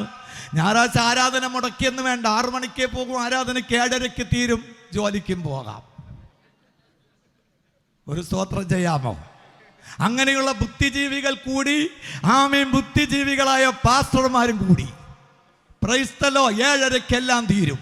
ഇന്ന് രാത്രിയിൽ സൗകര്യാർത്ഥം ദൈവത്തെ ആരാധിക്കുന്നത് തെറ്റല്ല, ഞാൻ വിമർശിക്കുകയല്ല. പക്ഷെ ബൈബിൾ പറഞ്ഞു, ഞായറാഴ്ച എന്നൊരു ദിവസവും നീ ദൈവത്തിന് വേണ്ടി കാത്തിരിക്കേണ്ട ദിവസമോ. ആമേ, ദൈവത്തെ സ്നേഹിക്കാൻ, സേവിക്കാൻ, ആരാധിക്കാൻ മനസ്സ് വെച്ച് നീ പുറത്തിറങ്ങേണ്ട ദിവസമാണ്. ദൈവഭക്തി ഇന്നില്ല. പണ്ട് 90 വയസ്സായ അമ്മച്ചി ചർച്ചിൽ പോയാൽ ആമ എങ്ങനെ ആരാധിക്കുമെന്ന് നിങ്ങൾ നോക്കണം. ദേ ഈ അമ്മച്ചി കയ്യിൽ ടാമ്പറം പിടിച്ചുകൊണ്ട്, പ്രായം ആമേ 90 വയസ്സായി. അമ്മച്ചിയുടെ കയ്യടിയും ആരാധനയും കേട്ട നമുക്ക് ആനന്ദ തുതി ഒലി കേൾക്കും, ആടൽ പാടൽ സത്തമും ധ്വനിക്കും, ആകായവിൻ മീനായി അവധനം പെരുകും, ആണ്ടവർ വാക്കുബലി. 90 വയസ്സായിട്ടും ആ ശബ്ദം കണ്ടോ? ആമേ ടാമ്പറിന് അടിച്ചുകൊണ്ട് അതിശക്തമായി തറയിലിരുന്നാണ് ആരാധിക്കുന്നത്. ഹല്ലേലൂയ. ഇന്ന് ആമേ സ്തോത്രം, പിള്ളേർ 25 വയസ്സായ ചെയർ കൊടുത്തില്ലെങ്കിൽ ചർച്ച വരില്ല. ഒരു ഹല്ലേലൂയ പറയാമോ? അമ്മച്ചിമാരാണെങ്കിൽ സഭകളിൽ ചെയർ ബുക്ക് ചെയ്താണ് ഇട്ടിരിക്കുന്നത്. ആ ചെയർ മാറിയിരുന്നാൽ ഇവർ പ്രശ്നം ഉണ്ടാക്കും. Price the Lord. ഒരിക്കൽ ഞാൻ ഓർക്കുന്ന, ഒരു അമ്മച്ചി ചർച്ചയിൽ വന്നിട്ട് ആരാധനയ്ക്ക് കയറിയില്ല, പുറത്തു നിന്നു. ആമ ഒത്തിരി സമയം നിൽക്കുന്നത് ആരോ വന്ന് എന്നോട് പറഞ്ഞപ്പോൾ ഞാൻ പുറത്തു പോയി ചോദിച്ചു, അമ്മച്ചി എന്തു പറ്റി? പാസ്റ്റേ, ആമ ഇപ്പോൾ വന്നത് മറ്റേ സഹോദരി കയറി അവിടെ ഇരിക്കുന്നത് എൻ്റെ ചെയറാണ്. ഞാൻ പറഞ്ഞു, തൊട്ട് ബാക്കി 2 ചെയർ കിടക്കുന്നില്ല, അമ്മച്ചി കയറിയിരിക്കാൻ നോക്ക്.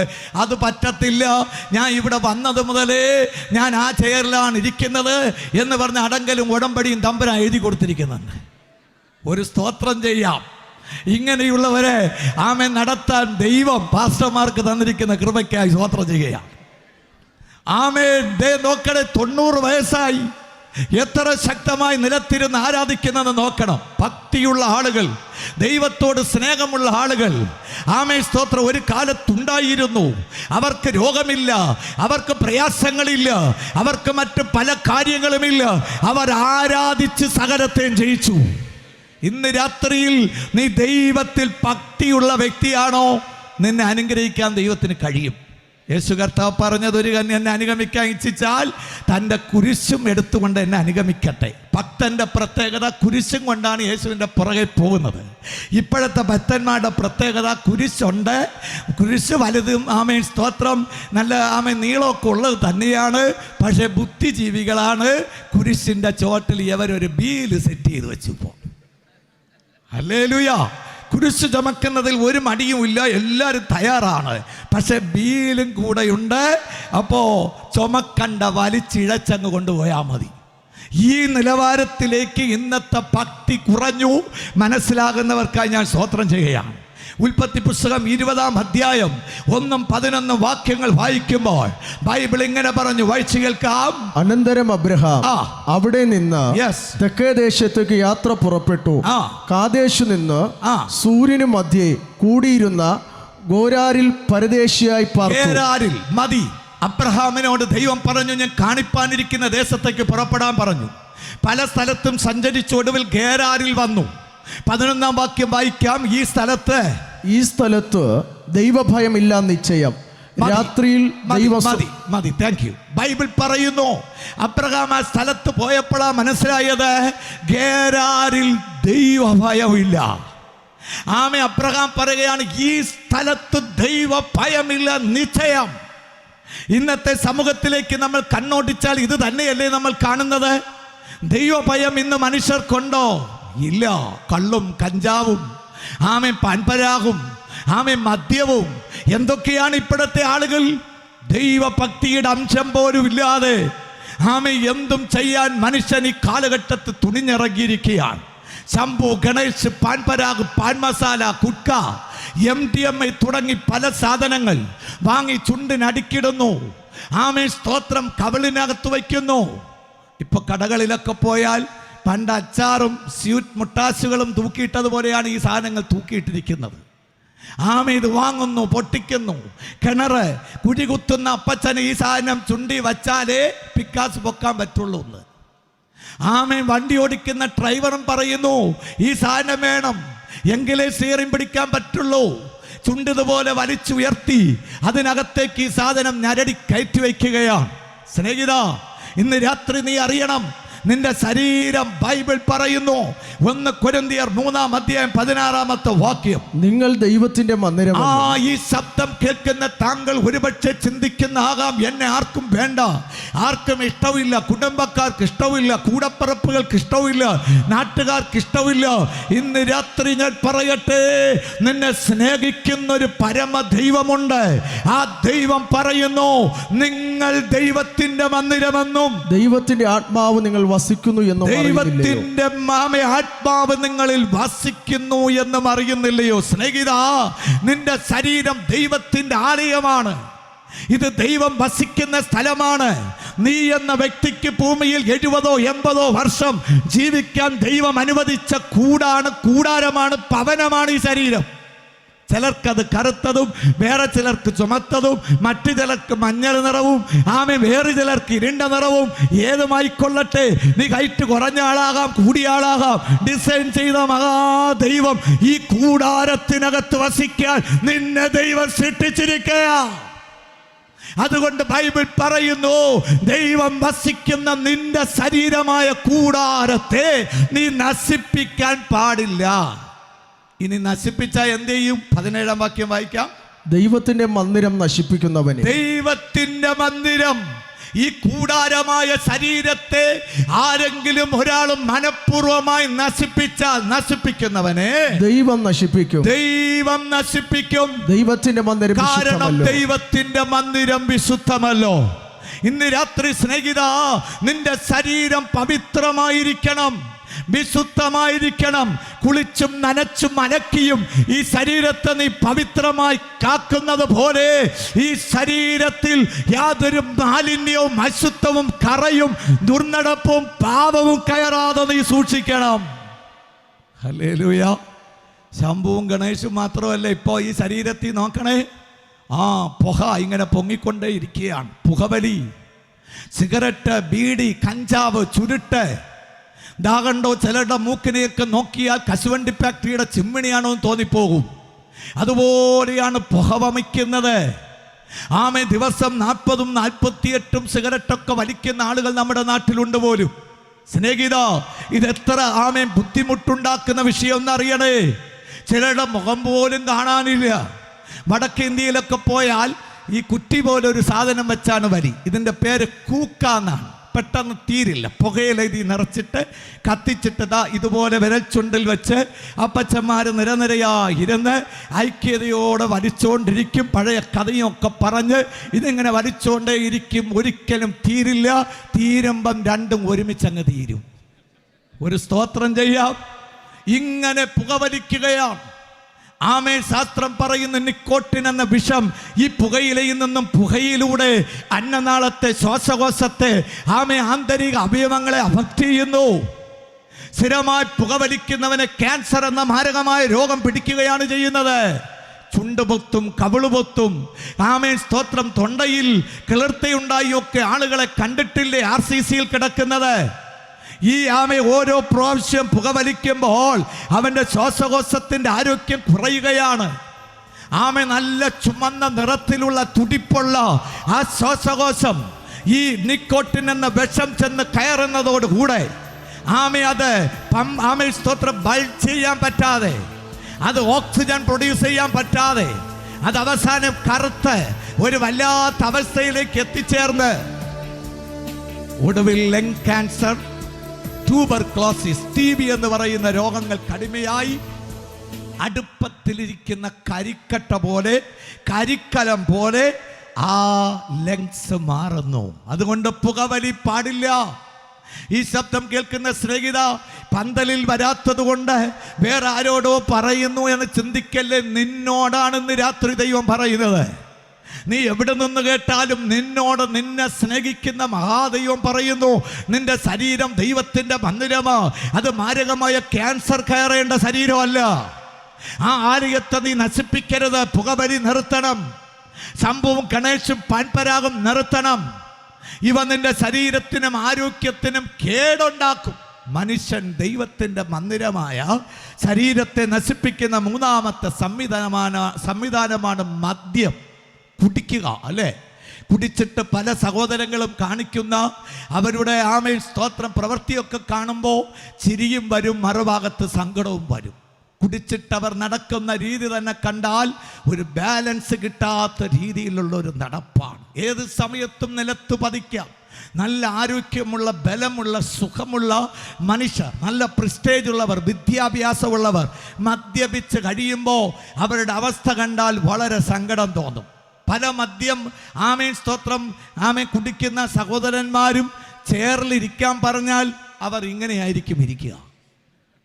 ബോധം പോയി കഴിഞ്ഞാൽ ചേറിൽ ചൊവ്വയിരിക്കാൻ പറ്റത്തില്ല. തിരിഞ്ഞും തലകുത്തനെയൊക്കെ ആയിരിക്കും ഇരിക്കുക. ഇത്തരത്തിൽ മദ്യപിച്ചിട്ട് മദ്യപാനത്തിൻ്റെ ആസക്തിയാൽ ജീവിതങ്ങൾ തകർക്കപ്പെടുമ്പോൾ ഇന്ന് രാത്രിയിൽ സ്നേഹിതരെ, ഈ മദ്യത്തിൻ്റെ ദുരന്തമാണ് ഞങ്ങൾ വിളിച്ചു പറയുന്നത്. നിന്റെ സ്റ്റാറ്റസിനെ ബാധിക്കുന്ന, പ്രസ്റ്റീജിനെ ബാധിക്കുന്ന, സമൂഹത്തിൽ നല്ല പേരും വിദ്യാഭ്യാസവും നല്ല കുടുംബത്തിലൊക്കെ ജനിച്ച ആളുകൾ മദ്യപിച്ചിട്ട് അവർ കിടക്കുന്ന കിടപ്പിടം, അവരുടെ ജീവിതവും ശൈലിയൊക്കെ കണ്ടാൽ നമുക്ക് സങ്കടം തോന്നിപ്പോകും. ഒരു സ്തോത്രം ചെയ്യാമോ? ബൈബിൾ പറഞ്ഞു, മദ്യപാനി ദൈവരാജ്യത്തിൽ പ്രവേശിക്കയില്ല. മദ്യപാനം പാപമാണ്. തന്നിൽ വിശ്വസിച്ച് ജീവിക്കുന്ന ഒരു ഭാര്യയും മക്കളും ഉണ്ടെന്ന് തിരിച്ചറിയാതെ രാവിലെ തൊട്ട് വൈകിട്ട് വരെ കഷ്ടപ്പെട്ട് ഈ സൂര്യൻ്റെ ചൂടിൽ നിന്ന് പണിയെടുത്ത് കിട്ടുന്ന 1000-1200 രൂപ അത് വൈകിട്ട് ഷാപ്പിൽ കൊണ്ട് കെട്ടിവെച്ച് മൂക്കറ്റം വരെ കുടിച്ചിട്ട് വീട്ടിലേക്ക് കടന്നു വരുന്ന കൊച്ചിന് ആമേ സ്കൂളിൽ ഫീസ് കെട്ടാൻ നിവർത്തിയില്ല, വീട്ടിൻ്റെ മേൽക്കൂര തകർന്നു കിടക്കുന്നു, ആമേ വീട്ടിൻ്റെ ഫ്രണ്ട് വാതിലും തകർന്നു, ബാക്ക് വാതിലും തകർന്നു കിടക്കുകയാ. ആമേ സ്തോത്രം. ആ പരുവത്തിൽ ആ കുടുംബം തകർക്കപ്പെട്ടിട്ടും അല്പം പോലും തിരിഞ്ഞു നോക്കി എൻ്റെ ഭവനത്തിൻ്റെ ഐശ്വര്യമാണ് എൻ്റെ മദ്യപാനം നിമിത്തം തകരുന്നതെന്ന് തിരിച്ചറിയാത്ത വാത്സല്യ സ്നേഹിത, ഇന്ന് രാത്രി നീ ഒന്ന് തിരിഞ്ഞു നോക്ക്. ഹല്ലേലൂയ. ആമേൻ സ്തോത്രം. സെൻട്രിങ് പണി ചെയ്യുന്ന ഒരു സുഹൃത്തിനെ എനിക്കറിയാം. കമ്പി കെട്ടുകയാണ് പുള്ളിയുടെ ജോലി. എൻ്റെ വീട്ടിൻ്റെ പണിയെടുക്കുമ്പോൾ കോൺട്രാക്ടർ അദ്ദേഹത്തിന് കൊടുക്കുന്ന ശമ്പളം 2000 റുപ്പീസ്, ഒരു ദിവസം 2000 രൂപ. രണ്ടുപേരുടെ പണി ചെയ്യും. അതുകൊണ്ടാ എന്ന് പറഞ്ഞാൽ 30 ദിവസമാകുമ്പോൾ ഒറ്റ ദിവസം മെനക്കെട്ടില്ല, സൺഡേയും പോകും ജോലിക്ക്. 30 ദിവസമാകുമ്പോൾ 60,000 രൂപയാ പുള്ളിയുടെ ശമ്പളം. പക്ഷെങ്കിൽ അദ്ദേഹത്തിൻ്റെ വീട് പോയി കണ്ടാൽ നിങ്ങൾ സങ്കടപ്പെട്ടു പോകും. അദ്ദേഹത്തിൻ്റെ കുഞ്ഞുങ്ങളെ കണ്ടാൽ എന്തേ പണമില്ലേ, അധ്വാനിക്കാൻ നാമേ ആരോഗ്യമില്ലേ, ജോലിയില്ലേ, എല്ലാം ഉണ്ടല്ലോ, പിന്നെ എന്തുകൊണ്ടാ തൻ്റെ സമപ്രായക്കാരായ ആളുകൾ നല്ല വീട് വെച്ച് അതിനകത്ത് പാർത്ത് ആമേൻ സ്തോത്രം അവരുടെ കുഞ്ഞുങ്ങൾ പൂച്ചക്കുഞ്ഞു പോലെ നല്ല ആമേ ഓടി തുടിച്ച് നടക്കുമ്പോൾ സ്നേഹിത മദ്യപിച്ച് കുഞ്ഞുങ്ങൾക്ക് ഭക്ഷണം കൊടുക്കാൻ പറ്റാതെ, വീട് പണിയാൻ കഴിയാതെ, കുടുംബജീവിതം ചോദ്യചിഹ്നത്തിൽ മാറിക്കൊണ്ടിരിക്കുമ്പോൾ ഇന്ന് രാത്രിയിൽ ഞങ്ങളൊരു സുവാർത്ത പറയുന്നു. നിനക്ക് മദ്യപാനം നിർത്താൻ നിന്നെ സഹായിക്കാൻ കഴിവുള്ള ഒരു ദൈവം ഇന്ന് രാത്രി നിന്നോട് സംസാരിക്കുകയാണ്. രക്ഷപ്പെടാൻ നിനക്ക് മനസ്സുണ്ടെങ്കിൽ, അല്ലേ? മിക്കവാറും മദ്യപാനികളുമായി ഞങ്ങൾ സംസാരിക്കുമ്പോൾ എല്ലാവർക്കും രക്ഷപ്പെടാനാണ് ആഗ്രഹം. അവർ പറയുന്നത് പാസ്റ്റർ പറ്റുന്നില്ല, ആമേ മദ്യപിക്കാതിരിക്കാൻ പറ്റുന്നില്ല, ആമേ രാവിലെ ഉണർന്നേച്ച് ആമേ കുഞ്ഞിൻ്റെ തലയടിച്ച് ഭാര്യയോട് ഞാൻ സത്യം ചെയ്യും ഇന്ന് കുടിക്കാതെ വരാമെന്ന്. അവളും ആഗ്രഹിച്ച് കാത്തിരിക്കും. സന്ധ്യയാകുമ്പോൾ ആമേ സ്തോത്ര ഷോപ്പിലുള്ള ആ ബോർഡ് കാണുമ്പോൾ എൻ്റെ മൈൻഡ് മാറും. അന്ന് കുടിച്ചിട്ട് ഞാൻ വീട്ടിലേക്ക് വരുന്നത് എല്ലാ ദിവസത്തെക്കാളും വല്ലാത്ത അവസ്ഥയിലായിരിക്കും. കണ്ടിട്ടുണ്ടോ ചിലരൊക്കെ വീട്ടിലേക്ക് വരുന്നത് റോഡ് അളന്ന് വരും പോലെ? ഒരു സ്തോത്രം ചെയ്യാം. പിന്നെ വീട്ടിൽ വന്ന് അടിച്ചു പൊട്ടിക്കുക, ആമേ കുഞ്ഞുങ്ങളെ ഭാര്യയെ ഭക്ഷണം കഴിക്കാൻ അനുവദിക്കാതിരിക്കുക, ആമേ ഇതിൽ നിന്നൊരു വിടുതൽ പ്രാപിക്കാൻ ആമേ ധ്യാനം കൂടാൻ പോയി പാസ്റ്റർ പറ്റുന്നില്ല, മരുന്ന് കഴിച്ചു നോക്കി കുറേ ദിവസം ഇരുന്നു പറ്റുന്നില്ല. ഇന്ന് രാത്രിയിൽ ഈ വാക്കുകൾ കേൾക്കുമ്പോൾ ആമേ നീ കൗൺസിലിങ്ങിന് പോയി, ആമേ മരുന്ന് കഴിച്ചു നോക്കി, ആമേ സ്തോത്രം, ആമേ ധ്യാനം കൂടാൻ പോയി, മറ്റു പല പരിപാടികൾ ചെയ്തിട്ടോ മദ്യം നിർത്താൻ കഴിയാതെ മദ്യത്തിന്റെ ആസക്തി നിന്റെ ചോരയിൽ കലർന്നിട്ട് മദ്യം നിന്നെ ദുരന്തത്തിലേക്ക് വലിച്ചിഴക്കുന്നെങ്കിൽ ഇന്ന് രാത്രിയിൽ യേശുവിലേക്ക് ഞങ്ങൾ നിന്നെ വിളിക്കുകയാണ്. പന്നിമല, മൂക്കുന്നിമല, കുരിശുമല, കൂതാളി തുടങ്ങിയ സ്ഥലങ്ങളിൽ കന്നാസ് കണക്ക് വാറ്റി കുടിച്ച ചില സഹോദരങ്ങളുണ്ട്. ഇന്നവർ ആമേൻ ഒരു മാസം കൊണ്ടല്ല, യേശു ഹൃദയത്തിൽ വന്ന നിമിഷം മുതൽ അവർ ദൈവത്തെ ആരാധിക്കുന്ന മദ്യമാസകലം നിർത്തൽ ചെയ്ത വ്യക്തികളാൽ മാറാൻ കാരണം ഇന്ന് രാത്രി ഞങ്ങൾ പ്രസംഗിക്കുന്ന യേശുവാണ് കാരണം. ഹല്ലേലൂയ. ഈ യേശുവിനായി നിന്റെ ഹൃദയം ഒന്ന് തുറന്നു കൊടുക്കാമോ? Praise the lord. K P. Yohannan sir ആമേ റേഡിയോയിൽ പ്രഭാഷണം ചെയ്യുന്ന കാലത്ത് ആമേ ഒരു മദ്യപാനിയുടെ അനുഭവം പറഞ്ഞത് ഓർമ്മ വരികയാണ്. എത്ര സങ്കടം! ആമേ രാവിലെ തൊട്ട് വൈകിട്ട് വരെ പണിയെടുത്തേച്ച് പൂർണ്ണ ആരോഗ്യമുള്ളൊരു മനുഷ്യൻ കുളിച്ച് റെഡിയായി ആമേ റോഡിൽ പോയി മൂക്കറ്റം വരെ കുടിച്ചു. വീട്ടിലേക്ക് വരാൻ തുടങ്ങുമ്പോൾ വഴിയിൽ ഒരു തട്ടുകട, ഒരു പരിപ്പോടയും വാങ്ങി. സന്ധ്യയ്ക്ക് 7 മണിക്ക് ഇതും കടിച്ചുകൊണ്ട് വീട്ടിലേക്ക് വരികയാണ്. കുറച്ചു ദൂരം വയൽ വരമ്പേ നടക്കണം. ആമേ സ്തോത്രം ഇരുട്ടിയത് കൊണ്ട് കണ്ണും ശരിക്കും തെളിയുന്നില്ല. വയൽ വരമ്പേ നടക്കവേ കാല് സ്ലിപ്പായി ചള്ളയിലും ചെളിയിലും വയലിലേക്ക് അങ്ങ് വീണു. കയ്യും കാലും ശരീരമൊക്കെ ചള്ളയായി. പതുക്കെ എങ്ങനെയെങ്കിലും എണീക്കാൻ വളരെ പരിശ്രമം ചെയ്ത് മൂന്നാമത്തെ ശ്രമത്തിൽ എണീറ്റു. അപ്പോഴാണ് പരിപ്പുവടയുടെ കാര്യം ഓർമ്മ വന്നത്. പതുക്കെ അവിടെ തപ്പി നോക്കിയപ്പോൾ കാണാം സന്ധ്യയ്ക്കൊക്കെ ഇറങ്ങി നടക്കുന്ന ഒരു തരം ചൊറിയൻ തവള നിങ്ങൾ കണ്ടിട്ടുണ്ടാകും. ഈ സാധനമാണ് കയ്യിൽ കിട്ടിയത്. വളരെ സന്തോഷം, പരിപ്പുവട കിട്ടിയല്ലോ. അങ്ങനെ പതുക്കെ എങ്ങനെയോ വരമ്പത്ത് കയറി നടന്ന് വീട്ടിലോട്ട് പോകുമ്പോൾ പെട്ടെന്ന് ഓർമ്മ വന്നു പരിപ്പ് വട കയ്യിരിക്കുന്ന കാര്യം. ഒരു കടി അങ്ങ് കടിച്ചേക്കാന്ന് വിചാരിച്ചു. ഇത് മാക്ക് എന്ന് വിളി തുടങ്ങി. അപ്പോഴാ പുള്ളി പറയുന്നത്, കരഞ്ഞാലും വിളിച്ചാലും ഒന്നും വിടത്തില്ല, ഇത് കാശ് കൊടുത്ത് തട്ടുകടയിൽ നിന്ന് വാങ്ങിയതാ. ഹല്ലേലൂയ. കയ്യിലിരിക്കുന്ന ചൊറിയൻ തവളയെ തിരിച്ചറിയാൻ പറ്റാത്ത ഈ മദ്യത്തിൻ്റെ ദുരന്തം എത്ര ഖേദകരമാണ്. ഇന്ന് രാത്രി വാത്സല്യ സ്നേഹിത, നിന്റെ ബുദ്ധിയെ ബാധിക്കുന്ന, നിന്റെ നോർമൽ മൈൻഡിനെ ഇല്ലായ്മ ചെയ്യുന്ന, ആമേൻ, നിന്റെ സ്റ്റാറ്റസിനെ പ്രിസ്റ്റേജിനെ ബാധിക്കുന്ന ഈ മദ്യം നിനക്ക് ആവശ്യമോ? ഹല്ലേലൂയ. മദ്യപിച്ചിട്ട് ജീവിതം തകർക്കപ്പെട്ട ഒരുപാട് ആളുകളെ കാണുമ്പോൾ ഞങ്ങൾക്ക് സങ്കടം വരാറുണ്ട്. ആമേൻ, സ്തോത്രം. മദ്യപിക്കുന്ന ആളുകൾക്ക് അതൊരു സന്തോഷമാണ്, ഉല്ലാസമാണല്ലേ. ചിലരൊക്കെ ഭയങ്കര ഉല്ലാസത്തിലാണ്. എന്താണ് അവരുടെ ഉല്ലാസം എന്ന് അറിയണ്ടേ? ദേ കണ്ടോ, വയസ്സൊന്നും വിഷയമല്ല. அந்த വഴിயின் முடிவோ மரணம் என்று கர்த்தர். ആമേൻ, സ്തോത്രം. മദ്യപിച്ച ഇവർ ട്രാഫിക് പോലീസൊക്കെ ആയിക്കളയും. ഇവരായിരിക്കും പിന്നെ വണ്ടിയെ നിയന്ത്രിക്കുന്നത്. കേട്ടാലും സ്നേഹിത, മദ്യം അത് എത്ര മോശമായ ഒരു അവസ്ഥയിലേക്ക് നിന്നെ കൊണ്ടെത്തിക്കും എന്ന് നീ തിരിച്ചറിയണം. ഒരു സ്തോത്രം ചെയ്യാമോ?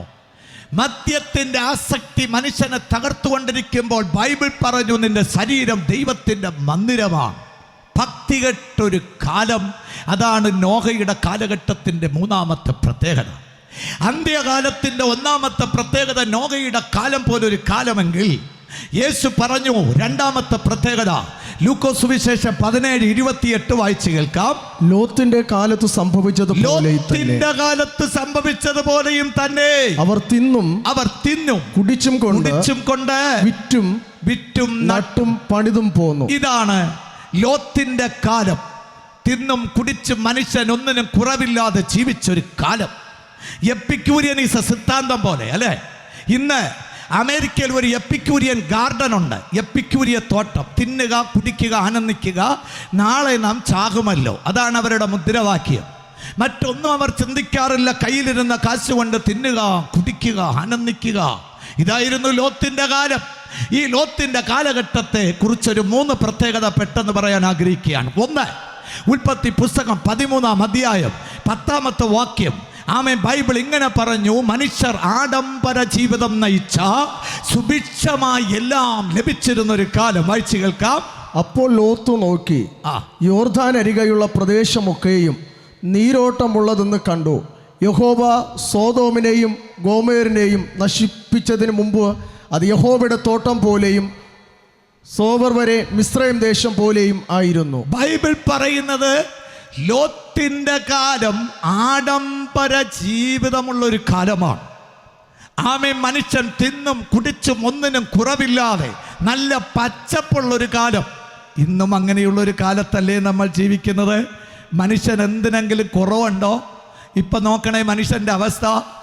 ആമേൻ, സ്തോത്രം. എങ്ങനെയൊക്കെയാണ് മനുഷ്യൻ ജീവിക്കുന്നതെന്ന് നോക്കണം.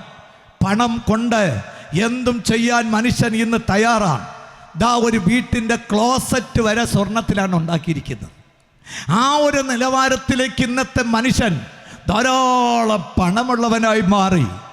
ആമേ. മറുഭാഗത്ത് ഒരു നേരം ഭക്ഷണത്തിന് വേണ്ടി കൈനീട്ടുന്ന ആഫ്രിക്ക പോലുള്ള രാജ്യങ്ങളിലെ കുഞ്ഞുങ്ങളുള്ളപ്പോൾ കോടീശ്വരന്മാരുടെ എണ്ണം നമ്മുടെ സമൂഹത്തിൽ വർദ്ധിച്ചിരിക്കുകയാണ്. തലയിലെ മുടി പോയതുകൊണ്ട് ആമേ മുടി മുഴുവനും സർജറി ചെയ്ത് സ്വർണത്തിലുള്ള മുടി വച്ചു. ഇങ്ങനെയൊക്കെ ജീവിക്കാൻ ആളുകൾക്ക് ഇന്ന് അവസരമുണ്ട്, ധനമുണ്ട്, അതിനുള്ള സൗകര്യമൊക്കെ ഇപ്പോൾ ആളുകൾക്കുണ്ടല്ലേ? ആമേൻ. 2 സെന്റ് ഭൂമിയിൽ ഒരു കൂര വയ്ക്കാൻ പെടാപാടുപെടുന്ന ആളുകളെ ആമേൻ നമ്മുടെ നാട്ടിൽ പലയിടത്തും സഞ്ചരിച്ചാൽ കാണാം. ഡൽഹിയിലൊക്കെ പോയാൽ വലിയൊരു പൈപ്പിലാണ് ഒരാളിൻ്റെ ജീവിതം. ഭാര്യയും കുഞ്ഞും ഒക്കെ എവിടെയാണ് കിടക്കുന്നത്? പകലിൽ എവിടെയെങ്കിലുമൊക്കെ ഇറങ്ങിപ്പോയി എന്തെങ്കിലും ചെയ്യും, ഇല്ലെങ്കിൽ കൈനീട്ടി വല്ലവും വാങ്ങും. അവസാനം അന്തി ഉറങ്ങുന്നത് ഈ വലിയ പൈപ്പിനകത്താണ്.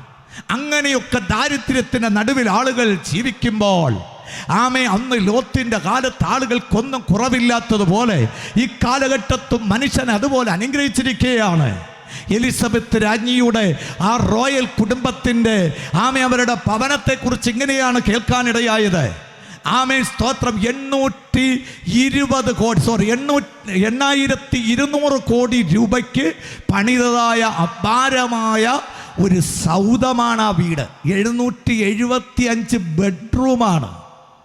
ആമേൻ. 19-ാം നൂറ്റാണ്ടിൻ്റെ ആരംഭത്തിൽ പണി കഴിച്ച് ആ വീട്ടിനകത്ത് കയറി.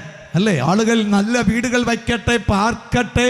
16 നിലയുള്ള ആമേൻ സ്തോത്രം 600 കോടി രൂപയ്ക്ക് പണിത വീടൊക്കെ നമ്മുടെ ഇന്ത്യയിലുണ്ട്.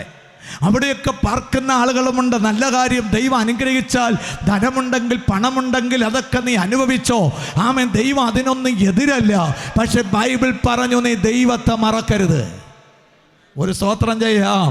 ലൂക്കോസ് സുവിശേഷം 16-ാം അധ്യായത്തിൽ ഒരു ധനവാനുണ്ടായിരുന്നു. ആഡംബര ജീവിതം നയിച്ചു, ധൂമ്ര വസ്ത്രം ധരിച്ചു.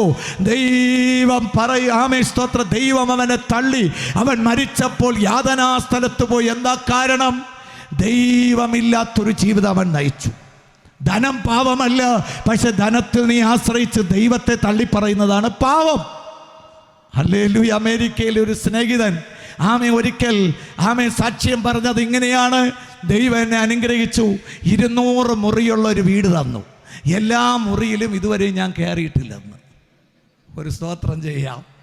ഒന്നുമില്ലാതിരുന്ന ആളാണ്, ദൈവം അനുഗ്രഹിച്ചു, ദൈവം മാനിച്ചു, 200 മുറിയുള്ള വീട് കൊടുത്തു. എങ്കിലും ഇന്ന് കൈയടിച്ച് കർത്താവിനെ സ്തുതിച്ച് ആരാധിക്കാൻ മടിയില്ല. ഹല്ലേലൂയ. നല്ല ധനവും പണവുമുള്ള ആളുകൾ ആലയത്തിൽ മുട്ടുമേലിരുന്ന് കൈയടിച്ച് ദൈവത്തെ സ്തുതിക്കുന്നത് കണ്ടിട്ടുണ്ട്. സിറ്റി പോലീസ് കമ്മീഷണർ ഒരു ചർച്ചിൽ മുഴങ്കാലിൽ നിന്ന് ആരാധിക്കുന്ന കണ്ടപ്പോ കണ്ണ് നിറഞ്ഞു പോയി. ഒരു സ്തോത്രം ചെയ്യാമോ? ദൈവം തന്നെ അനുഗ്രഹിച്ചാൽ, മാനിച്ചാൽ, അർഹതയില്ലാത്ത സ്ഥാനവും മാനവും നൽകിയാൽ ആ ദൈവത്തെ സ്തുതിക്കാൻ, നന്ദി പറയാൻ മടി കാണിക്കാത്ത ജനത്തിനായി ഞാൻ ദൈവത്തെ സ്തുതിക്കുക. ആഡംബര ജീവിതം. ആവർത്തന പുസ്തകം 8:11 ഇസ്രായേലിനോട് ദൈവം ഇതൊക്കെ പറഞ്ഞിട്ടുണ്ടായിരുന്നു. ഒന്ന് വായിച്ചു കേൾപ്പിക്കാം, ആളുകൾ കേൾക്കട്ടെ. യെസ്. നിന്റെ ദൈവമായ യഹോവയെ നീ മറക്കാതിരിപ്പാനും ഞാൻ ഇന്ന് നിന്നോട് കൽപ്പിക്കുന്ന അവന്റെ കൽപ്പനകളും വിധികളും ചട്ടങ്ങളും അലക്ഷ്യമാക്കാതിരിപ്പാനും നീ ഭക്ഷിച്ച് തൃപ്തി പ്രാപിച്ച് നല്ല വീടുകൾ പണിത്. ദൈവം പറഞ്ഞു, നല്ല വീടുകൾ പണിത് അവയിൽ പാർക്കുമ്പോൾ നിന്റെ ആടുമാടുകൾ പെരുകി. ദൈവം നിനക്ക് തന്ന ധനവും സമ്പത്തും സ്വത്തും എല്ലാം പെരുകുമ്പോൾ ദൈവത്തെ മറക്കരുത്. അല്ലേ? ഇപ്പോഴത്തെ ആളുകൾ ഉപയോഗിക്കുന്ന ലേറ്റസ്റ്റ് കാറാണ് റോൾസ് റോയ്. വില എത്രയെന്നറിയാലോ? സ്തോത്രം. ഈ നിലയിലൊക്കെ മനുഷ്യർ ഇന്ന് നന്മ അനുഭവിക്കാൻ തുടങ്ങിയിരിക്കുന്നു. 99 കോടി രൂപയുടെ കാറാണ്. സ്തോത്രം. മനുഷ്യൻ എന്തെല്ലാം സൗകര്യം, അല്ലേ? 2 കോടി രൂപയുടെ ബൈക്ക്, കിലോമീറ്റർ 3 മാത്രം. ഒരു സ്തോത്രം ചെയ്യാം. ഒരു നിലയിലേക്ക് മനുഷ്യൻ ആഡംബര ജീവിതം ഇന്ന് നയിക്കുന്നു.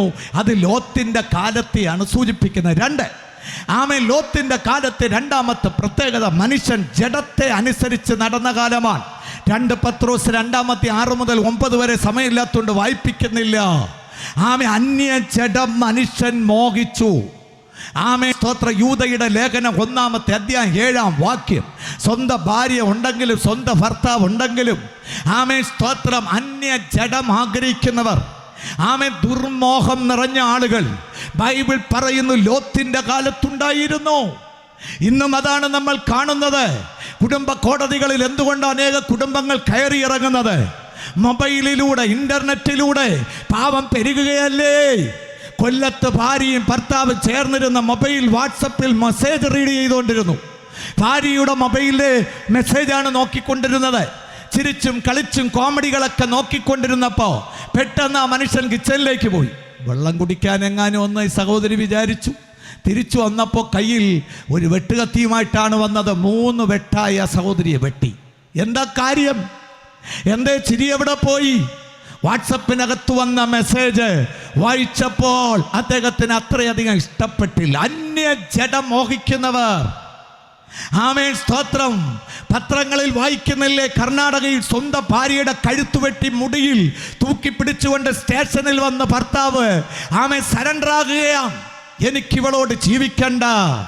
പഞ്ചാബിൽ ബെൻസ് കാറിൽ സ്വന്തം ഭർത്താവിനെ ആളുവെച്ച് വെട്ടിമുറിച്ച് പീസുകളാക്കി ഡിക്കിയിൽ വെച്ച് സിറ്റിയിലേക്ക് വന്നപ്പോൾ രക്തം ഒഴുകുന്നത് കണ്ടു.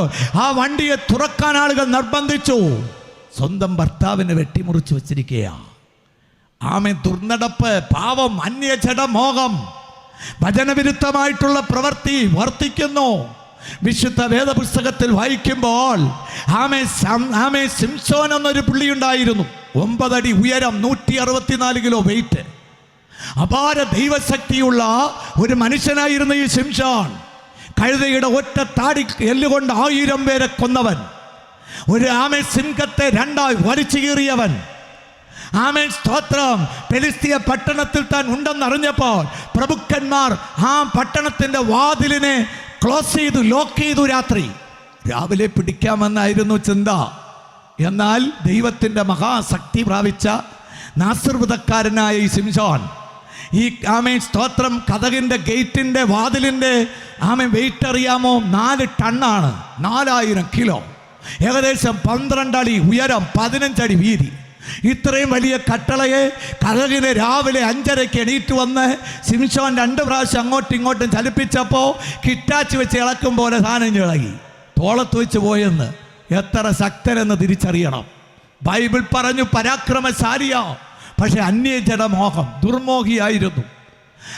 ദൈവത്തിൻ്റെ അഭിഷേകം തനിക്കുണ്ടായിരുന്നെങ്കിലും പാപത്തെ ജയിക്കാൻ തനിക്ക് കഴിഞ്ഞില്ല.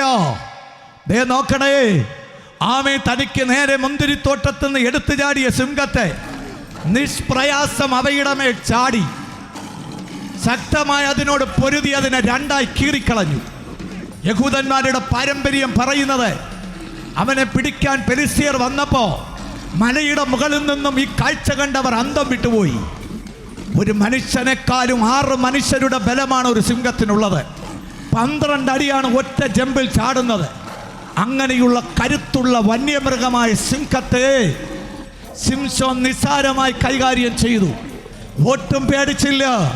ദൈവത്തിൻ്റെ അത്ഭുത ശക്തി തൻ്റെ അകത്തുണ്ടായിരുന്നതിനാൽ ആ സിംഹത്തെ മേൽനാടി കീഴ്നാടി പിടിച്ച് 2 വലിച്ച് പിളർന്നു.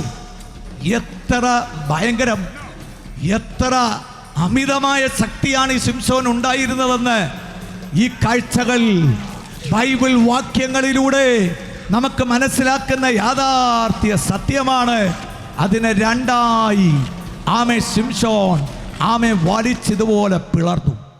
അത്രയും ശക്തനായ ശിംശോൻ അന്യ ജഡം മോഹിക്കുന്ന ഒരു ദുർമോഹിയായിരുന്നു. ഇന്ന് രാത്രി കൃപ പ്രാപിച്ച ഒത്തിരി ആളുകൾ ഈ പന്തലിനകത്ത് ഞാൻ കാണുന്നുണ്ട്. അതുകൊണ്ട് തന്നെ പ്രാപിച്ച അഭിഷേകത്തിൻ്റെ വാല്യൂ തിരിച്ചറിയണമേ എന്ന് ഞാൻ ഓർപ്പിക്കട്ടെ. ഗാസ, അസ്കലോൺ, അസ്തോദ്, ഗാദ്, എക്രോൺ, 5 പട്ടണങ്ങളിൽ നിന്നും 5 പ്രഭുക്കന്മാർ വന്നു.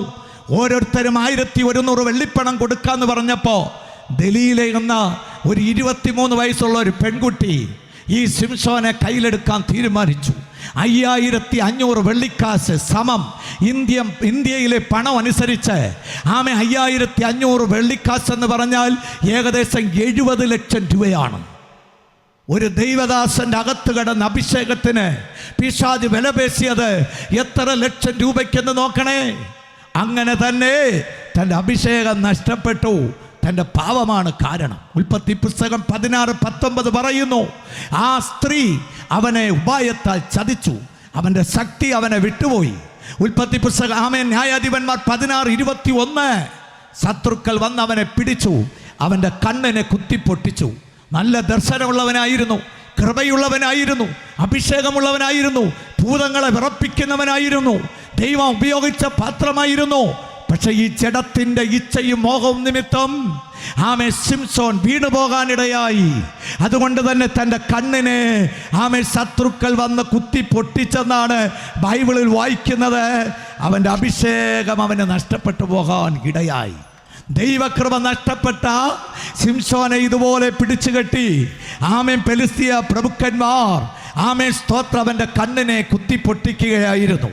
ഇന്ന് രാത്രി വാത്സല്യമുള്ള സഹോദരങ്ങളെ, എവിടെ നിന്ന് ഈ ശബ്ദം കേട്ടാലും ദൈവം നിനക്ക് തന്ന കൃപ, അഭിഷേകം, അധികാരം, ദൈവശക്തിയെ നീ നഷ്ടപ്പെടുത്തല്ലേ.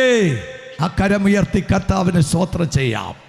ഗലാത്യർ 5:16-24 ആത്മാവിനെ അനുസരിച്ചാൽ അന്യജഡം മോഹിക്കുന്നതിൽ നിന്ന് നിനക്ക് വിടുതൽ പ്രാപിക്കാം.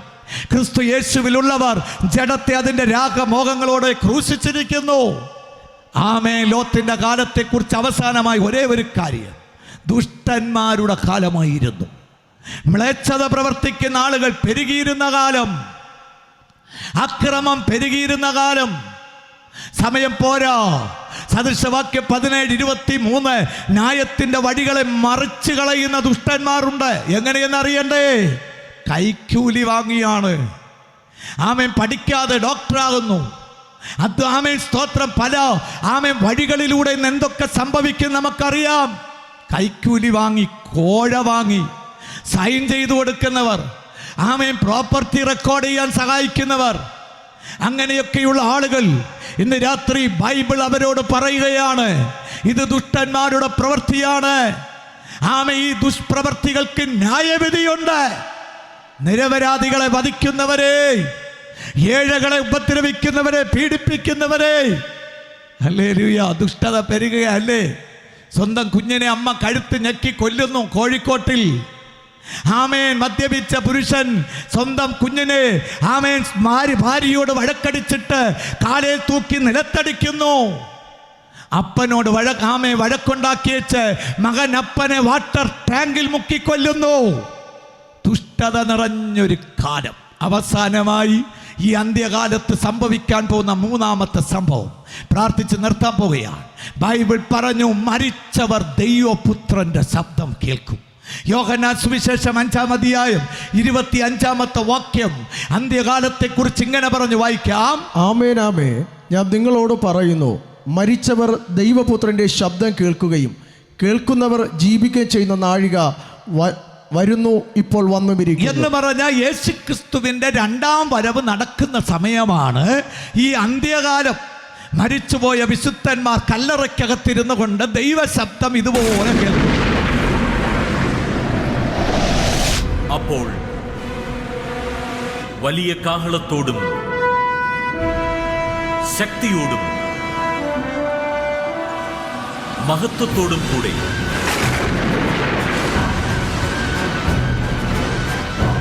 മനുഷ്യപുത്രൻ വാനമേഘങ്ങളിൽ വരും. ഇതുപോലെ കർത്താവായ യേശുക്രിസ്തു മധ്യാകാശത്തിൽ വരുന്ന സമയം, അതാണ് ഈ അന്ത്യകാലം. വിശുദ്ധ വേദപുസ്തകത്തിൽ 1845 സ്ഥലങ്ങളിൽ യേശുവിൻ രണ്ടാം വരവിനെ കുറിച്ചുള്ള ആദർശങ്ങളുണ്ട്.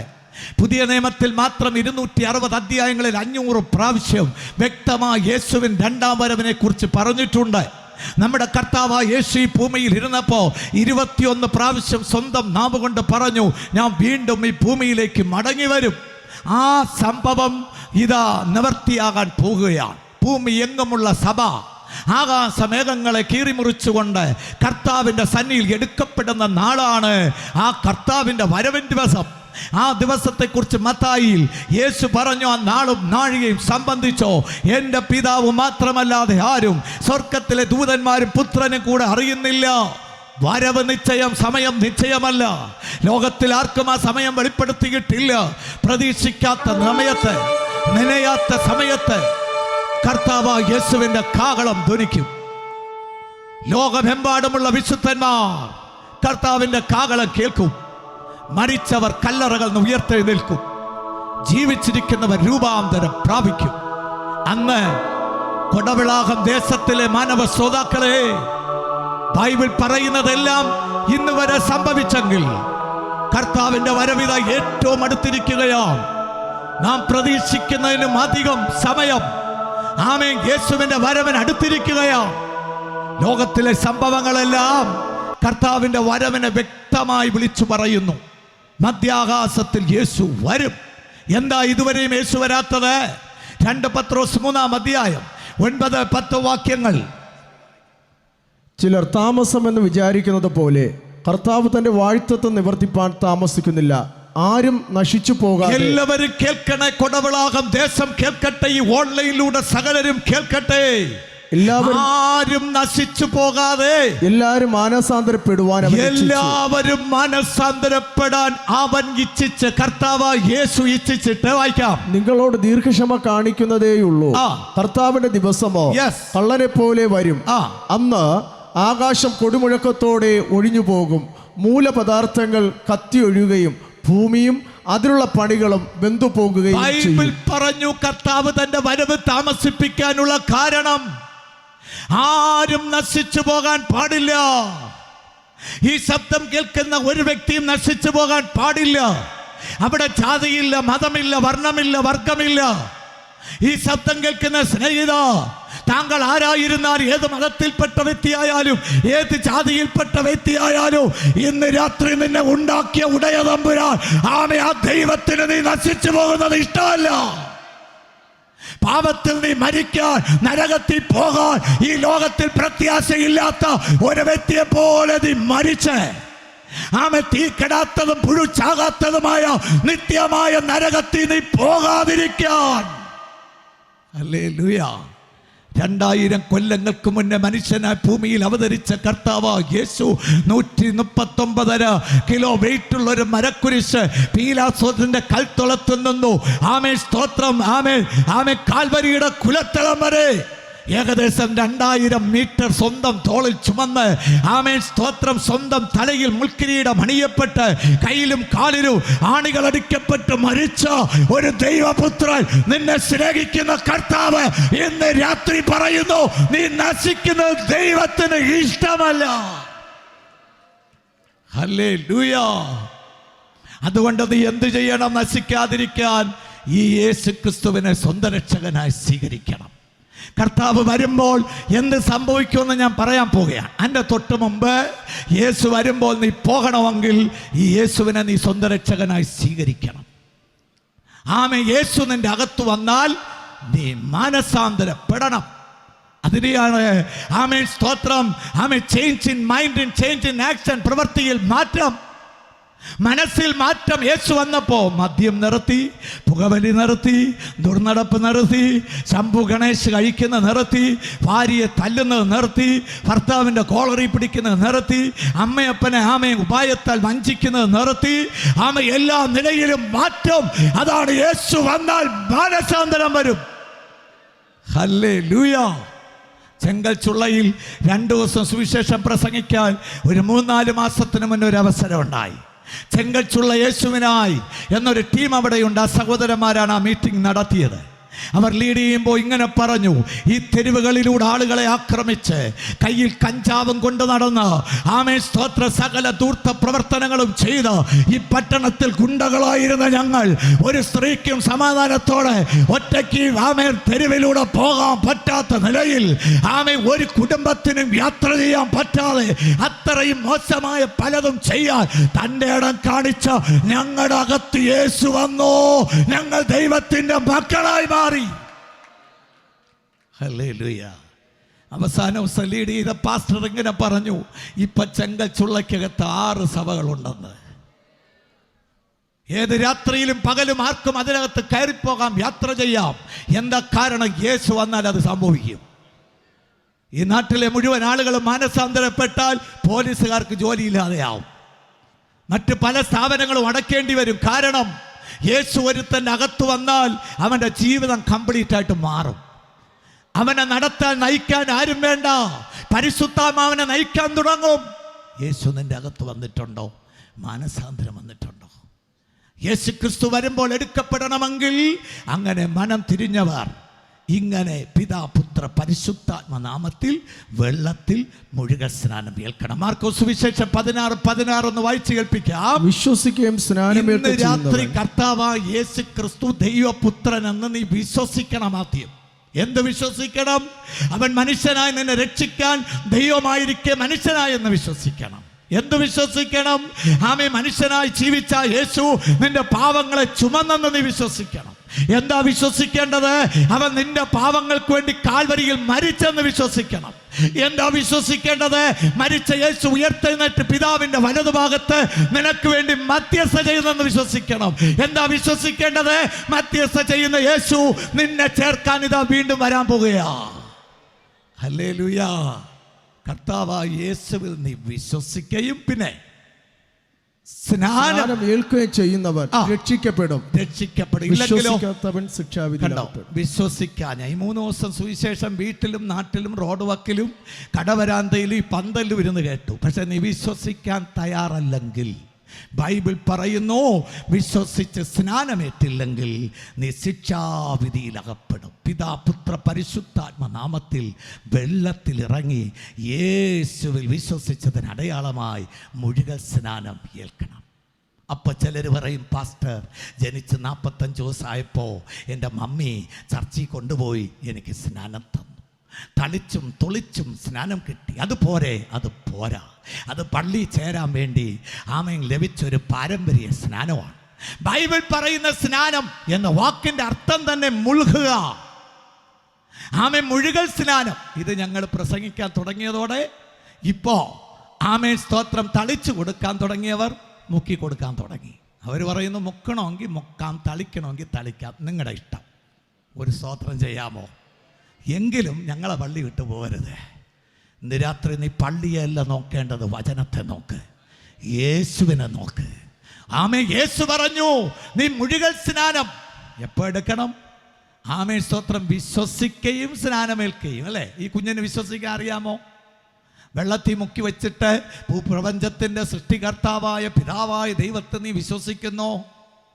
ആമേ, ദാവീദിൻ്റെ സന്തതി ജനിച്ച് വളർക്കപ്പെട്ട, ആമേ മരിച്ചുയർത്തെഴുന്നേറ്റ ദൈവപുത്രൻ യേശുവിൽ വിശ്വസിക്കുന്നു? ആമേ സ്തോത്ര, സഭയെ കർത്താവിൻ്റെ വരവിനായി ഒരുക്കുന്ന പരിശുദ്ധാത്മാവിൽ വിശ്വസിക്കുന്നുവോ? സ്നാനം കൊടുക്കുമ്പോൾ ദൈവദാസന്മാർ ചോദിക്കുന്ന ചോദ്യമാണ്. ഈ 3 ചോദ്യത്തിൻ്റെ മുന്നിൽ ഈ കുഞ്ഞ് എന്ത് പറയും? മമ്മി എന്ന് പോലും വിളിക്കാൻ അറിഞ്ഞുകൂടാ. ആമേൻ, ഡാഡി എന്ന് വിളിക്കാൻ അറിഞ്ഞുകൂടാ. ഡാ ഡാ എന്നാണ് ഇപ്പോൾ വിളിക്കുന്നത് സ്വന്തം അപ്പനെ. ഒരു സ്തോത്രം ചെയ്യാം. അപ്പം ഈ കുഞ്ഞിന് സ്നാനം കൊടുക്കാമോ? ആമേൻ സ്തോത്രം, വിശ്വസിക്കാനുള്ള പ്രായം ഈ കുഞ്ഞിനായിട്ടില്ല. എങ്കിലും ഇന്ന് എന്ത് ചെയ്യുന്നു? ആമേൻ കുഞ്ഞുങ്ങളെ ആമേൻ വെള്ളത്തിൽ മുക്കുകയാണ്. ആമേൻ പാശ്ചാത്യ രാജ്യങ്ങളിൽ, ഇംഗ്ലീഷ് സഭകളിൽ ആമേൻ കുഞ്ഞുങ്ങളെ വെള്ളത്തിൽ മുക്കുന്നു. എങ്ങനെയെന്ന് അറിയണ്ടേ? തലകുത്തനെയാണ് മുക്കുന്നത്. പിതാവിൻ്റെയും പുത്രൻ്റെയും പരിശുദ്ധാത്മ നാമത്തിൽ. കരഞ്ഞാലൊന്നും വിടത്തില്ല. ഒരു മുക്കെങ്കിലും മുക്കി വിട്ടിയെങ്കിൽ പിള്ളേർ വളരുമ്പോൾ ഒരു ചായ വാങ്ങിക്കൊടുത്തേനെ. 3 പ്രാവശ്യമാണ് തലകുത്തനെ മുക്കുന്നത്. ആമേൻ കുഞ്ഞിനെ കൊടുത്തിട്ട് അമ്മയും പേടിച്ചിരിക്കുകയാണ്. കൊച്ചിൻ്റെ ആമേ കുടലെങ്ങാനും ആമേൻ മറിഞ്ഞു പോയോ എന്നൊരു ഭയം. ആമേ, എന്താ ഇതൊക്കെ? വിശുദ്ധ വേദപുസ്തകത്തിന് വിരുദ്ധമായി ആമേൻ പഠിപ്പിക്കപ്പെടുന്ന സ്നാനങ്ങളല്ല. ദൈവവചനം പറയുന്നു, ആമേൻ നീ വിശ്വസിച്ചിട്ടായിരിക്കണം സ്നാനം കൊടുക്കാൻ. സ്തോത്രം. ആമേൻ വിശ്വസിച്ചിട്ടാണ് സ്നാനം എടുക്കാൻ. ആമേ മറ്റൊരു കൂട്ടർ ആമേ കഞ്ഞിക്കലം പോലെ ഒരു കലത്തി വെള്ളം വെച്ചിട്ട് കൊച്ചിനെ ഇടിച്ചാണ് മുക്കുന്നത്. കുഞ്ഞ് ശിശുവായതുകൊണ്ട് നമ്മുടെ പാസ്റ്റർ രക്ഷപ്പെട്ടു. ഒരു ഹല്ലേലൂയ പറയാം. ഇല്ലെങ്കിൽ ഇങ്ങനെ തൂക്കിയിടിച്ചാൽ വിടുമോ? അതുകൊണ്ട് സ്നേഹിത, സ്നാനം എന്ന് പറയുന്നത് ആമേൻ സ്തോത്രം, ക്രിസ്തുവിനെ നീ വസ്ത്രം പോലെ ധരിക്കുന്ന അനുഭവമാണ്. സ്നാനം എന്ന് പറയുന്നത് നിന്റെ മനസ്സാക്ഷിയിലെ പാവക്കറയെ കഴുകിക്കളയുന്ന സംവിധാനമാണ്. സ്നാനം എന്ന് പറയുന്നത് നീ ഒരു ദൈവത്തിന്റെ പൈതലായി മാറുന്ന സംഭവമാണ്. സ്നാനം എന്ന് പറയുന്നത് പരിശുദ്ധാത്മാവ് നിനക്ക് കിട്ടാനുള്ള ഏക വഴിയാണ്. ഒരു ഹല്ലേലൂയ പറയാം. ലോകത്തിലെ മുഴുവൻ ആളുകളുടെ തെറ്റിദ്ധാരണ സ്നാനം സംബന്ധിച്ച് മാറ്റാൻ ഒടുവിൽ കർത്താവായ യേശു തന്നെ തീരുമാനമെടുത്തു. അങ്ങനെ യോഹന്നാൻ സ്നാപകൻ യോർദാൻ നദിയിൽ സ്നാനം കൊടുക്കുമ്പോൾ കർത്താവായ യേശു ആമ യോഹന്നാനാൽ സ്നാനമെടുക്കാൻ യോർദാൻ നദിയിലേക്ക് വന്നു. സകല മനുഷ്യരും കാണെ അണ്ഡഘടാകങ്ങളെ സൃഷ്ടിച്ച സർവശക്തനായ ദൈവത്തിന്റെ പുത്രൻ യേശു ക്രിസ്തു യോർദാൻ നദിയിൽ കർത്താവ് യോഹന്നാൻ സ്നാപകന്റെ അരികിലേക്ക് നടന്നു. നിന്നാൽ ഞാൻ സ്നാനമേൽക്കേണ്ടിയിരിക്കെ ഞാൻ നിനക്ക് സ്നാനം തരുന്നത് എങ്ങനെയെന്ന് ചോദിച്ചപ്പോ, ഇപ്പോൾ സമ്മതിക്കാം, ഇങ്ങനെ സകല നീതിയും നിവർത്തിക്കപ്പെടണം. ഇന്ന് രാത്രിയിൽ നീ സ്നാനം എടുക്കുമ്പോൾ ദൈവത്തിൻ്റെ നീതിയാണ് നിവർത്തിക്കണം. യേശുവിൽ താങ്കൾ വിശ്വസിച്ച വ്യക്തിയായിരിക്കാം, ജനിച്ചു വീണത് ക്രിസ്തീയ വീട്ടിലായിരിക്കാം, കർത്താവിനോട് ഭയങ്കര ഇഷ്ടമായിരിക്കാം, മനം തിരിഞ്ഞ വ്യക്തിയായിരിക്കാം താങ്കൾ. ചോദ്യം, ഈ കാണുന്ന മാതൃകയിൽ യേശു ക്രിസ്തു മുഴുവൻ സ്നാനം എടുത്തതുപോലെ താങ്കൾ സ്നാനമെടുത്തിട്ടുണ്ടോ? ഒരു പള്ളിക്കാരും ചതിക്കാതിരിക്കാൻ, ആമേ ഉപദേശം സംബന്ധിച്ച് ആരും ഇടറിപ്പോകാതിരിക്കാൻ യേശു ക്രിസ്തു തന്നെ മുൻമാതൃകയെ വെള്ളത്തിൽ ഇറങ്ങി മുഴുകൽ സ്നാനം ഏറ്റെങ്കിൽ നീ കർത്താവിൻ്റെ വരവിൽ എടുക്കപ്പെടണമെങ്കിൽ നീ മുഴുകൽ സ്നാനം എടുത്ത് തന്നെ ആകണം. ഒരു കാശും അതിനു വേണ്ടി ചെലവഴിക്കേണ്ട. ഒരു സ്തോത്രം ചെയ്യാം. ഇവിടെ ബിജു പാസ്റ്റർ ഇരിപ്പുണ്ട്, മറ്റ് ദൈവദാസന്മാർ ഇരിപ്പുണ്ട്. ഇന്ന് രാത്രി ഈ പ്രമാണം അനുസരിക്കാൻ ഞാൻ തയ്യാറെന്ന് നീ കണ്ടാൽ നിനക്ക് വേണ്ടി എന്ത് വിലയും കൊടുത്ത് നിന്നെ വെള്ളത്തിൽ ഇറക്കി അവർ സ്നാനപ്പെടുത്തും. അങ്ങനെ മുഴുകൽ സ്നാനമേറ്റ വിശുദ്ധന്മാരെ ചേർക്കാൻ യേശു വരാൻ പോകുന്നു. 1 കൊരിന്ത്യർ 15:52 യേശു വരുമ്പോൾ എന്ത് സംഭവിക്കുമെന്ന് പറഞ്ഞ് ഞാൻ ഇപ്പം നിർത്തിക്കൊള്ളാം. വേഗത്തിൽ വായിക്കാം. നാം എല്ലാവരും നിദ്ര കൊള്ളുകയില്ല, എന്നാൽ അന്ത്യകാഹളനാദത്തിങ്കൽ പെട്ടെന്ന് കണ്ണിമയ്ക്കുന്നതിനിടയിൽ നാം എല്ലാവരും രൂപാന്തരപ്പെടും. കാഹളം ധ്വനിക്കും, മരിച്ചവർ അക്ഷയരായി ഉയർക്കുകയും രൂപാന്തരപ്പെടുകയും ചെയ്യും. മരിച്ചവർ ദൈവശബ്ദം കേൾക്കുവന്ന് കാഹളം ധ്വനിക്കുമ്പോ കല്ലറയ്ക്കകത്ത് മരിച്ചു കിടന്ന ആളുകൾ പെട്ടെന്ന് കല്ലറകളിൽ നിന്നും ഉയർത്തെഴുന്നേൽക്കുമെന്ന് ബൈബിൾ പറയുകയാണ്. മരിച്ചുപോയ രക്ഷിക്കപ്പെട്ട വിശുദ്ധന്മാർ ഏത് സ്ഥലത്ത് കിടന്നാലും സമുദ്രത്തിനകത്താണോ, എരിഞ്ഞ് ചാമ്പലായി പോയിട്ടുണ്ടോ, മണ്ണിലേക്ക് താണുപോയിട്ടുണ്ടോ, അവർ ശരീരം ധരിച്ച് ഇതുപോലെ ജീവനുള്ള ശരീരം ധരിച്ച് മരിച്ചവരെല്ലാം ജീവൻ പ്രാപിക്കും.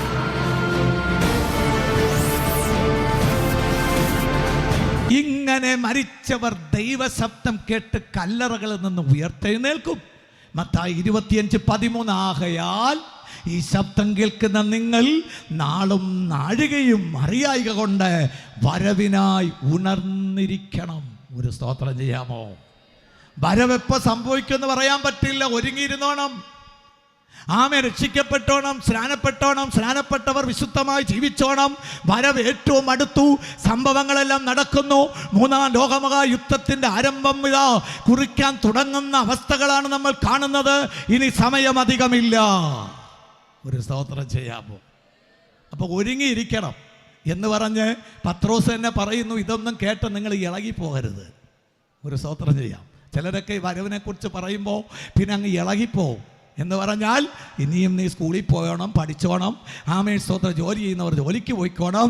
തെസ്സലോനിക്ക സഭയിൽ കുറേ ആളുകൾ ഇളകിപ്പോയി. ഇത് കേട്ടപ്പോൾ അവർ പറഞ്ഞു, ഇനി വീട്ടിൽ ചോറുമൊക്കെ കഴിച്ച് സ്തോത്രം പറഞ്ഞുകൊണ്ടിരിക്കുക, യേശു വരാൻ പോകുന്നു. സ്തോത്രം. ചെയ്യുന്നതൊക്കെ ചെയ്തുകൊണ്ടിരിക്കണോ? ഇതിൻ്റെ അർത്ഥം നീ ഒരുങ്ങിയിരിക്കണം. ജോലി സ്ഥലത്ത് വെച്ചാണോ ടാറ്റ പറഞ്ഞപ്പോൾ പോകാൻ തയ്യാറായിക്കോണം. കോളേജിൽ വെച്ചാണോ തയ്യാറായിക്കോണം. ഇടയ്ക്കൊരു പുള്ളി പറഞ്ഞു, സ്തോത്രച്ചായ യേശു വരാൻ പോവുക. ഞാൻ പോകും, താങ്കളും വരണം, ഒരുങ്ങണം. ചായൻ പറഞ്ഞു, നീ പോകുന്നോളാം. നിന്നെ ഞാൻ ചൊവ്വേ നേരെ വിടണമെങ്കിൽ 2 ലക്ഷം രൂപയും തന്നിട്ടാണ് പോവാൻ. വല്ലതും പിടികിട്ടിയോ? അച്ചായന് കടപ്പെട്ടിരിക്കുകയാണ് 2 lakhs. ഒരു സ്തോത്രം ചെയ്യാം. കടമുള്ളവരൊക്കെ കടം പെട്ടെന്ന് വീട്ടിക്കോണം. ഇല്ലെങ്കിൽ ഇവർ വിടില്ല, ലോണുകാർ വിടില്ല, ബാങ്കുകാർ വിടില്ല. എല്ലാം അടച്ച് തീർത്ത് സ്തോത്രം പറഞ്ഞ് റെഡിയായിരിക്കണം. വലിയ ഭാരമൊക്കെ ഉണ്ടെങ്കിൽ ഇറക്കി വെച്ച്, വല്ല ഉണ്ടെങ്കിൽ വിറ്റ് പറക്കി കടമൊക്കെ മീട്ടി സ്തോത്രം പറഞ്ഞ് ദൈവത്തെ സ്തുതിച്ച് ആരാധിച്ച് നല്ല മനസ്സോടെ സന്തോഷത്തോടെ ഇരിക്കണം. ഒരു ഹല്ലേലൂയ പറയാമോ? ഇല്ലെങ്കിൽ പെട്ടെന്ന് ആ ദിവസം വരും. ഇതാ ഇവർക്ക് സംഭവിച്ചതുപോലെ നിങ്ങൾക്ക് സംഭവിക്കും. സഭയിൽ ഇതാ പ്രസംഗം നടന്നുകൊണ്ടിരിക്കുകയാണ്. പ്രസംഗം നടന്നുകൊണ്ടിരുന്നപ്പോൾ പെട്ടെന്ന് കാഹളം കേട്ടു. കാഹളം കേട്ട ഉടനെ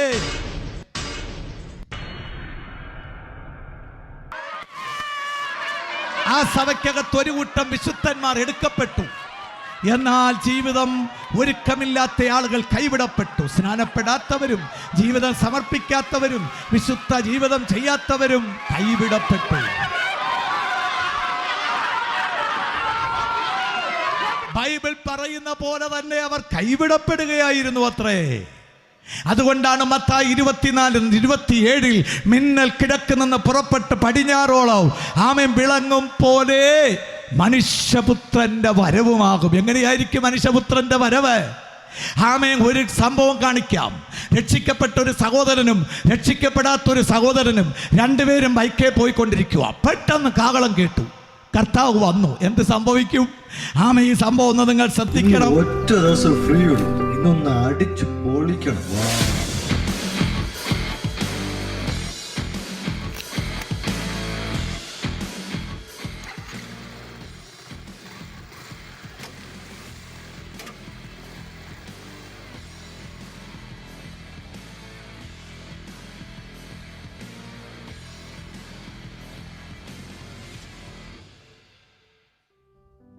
ശോ, ചർച്ചിൽ പോവാൻ ഒത്തിരി സമയമായിപ്പോയി. ഇനി എപ്പോഴെത്തുമെന്ന് അറിയില്ല. ഹായ് ചേട്ടാ. ഹായ്. എങ്ങോട്ടേക്കാ? ഞാനേ ആനപ്പാറയിലേക്കാ. ഇയാൾ എങ്ങോട്ടാ? ചർച്ചിലേക്കാ. സമയം ഇച്ചിരി ലേറ്റായിപ്പോയി. ഒന്ന് ലിഫ്റ്റ് തരാമോ? ആ, കേറിക്കോളൂ.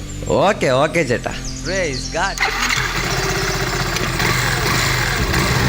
സ്നേഹിതർ ഒരുമിച്ച് യാത്ര ചെയ്തുകൊണ്ടിരിക്കുമ്പോഴാണ് പെട്ടെന്ന് കാഹളം കേട്ടാൽ രക്ഷിക്കപ്പെട്ട വ്യക്തി എടുക്കപ്പെടും, മറ്റേയാൾ കൈവിടപ്പെടും. Hi, praise the lord. Hi. ചർച്ചിൽ പോകാൻ ഒത്തിരി സമയമായി. സമയടാ, പോവാം. ഹേയ് ചേട്ടാ, ചർച്ചിലേക്കൊന്നും കാണുന്നില്ലല്ലോ. എനിക്ക് വെറുതെ മെനക്കെടാവുന്ന സമയമില്ല. ഞാൻ ഒത്തിരി ബിസിയില്ല. നിന്റെ ഒരു ശാപ.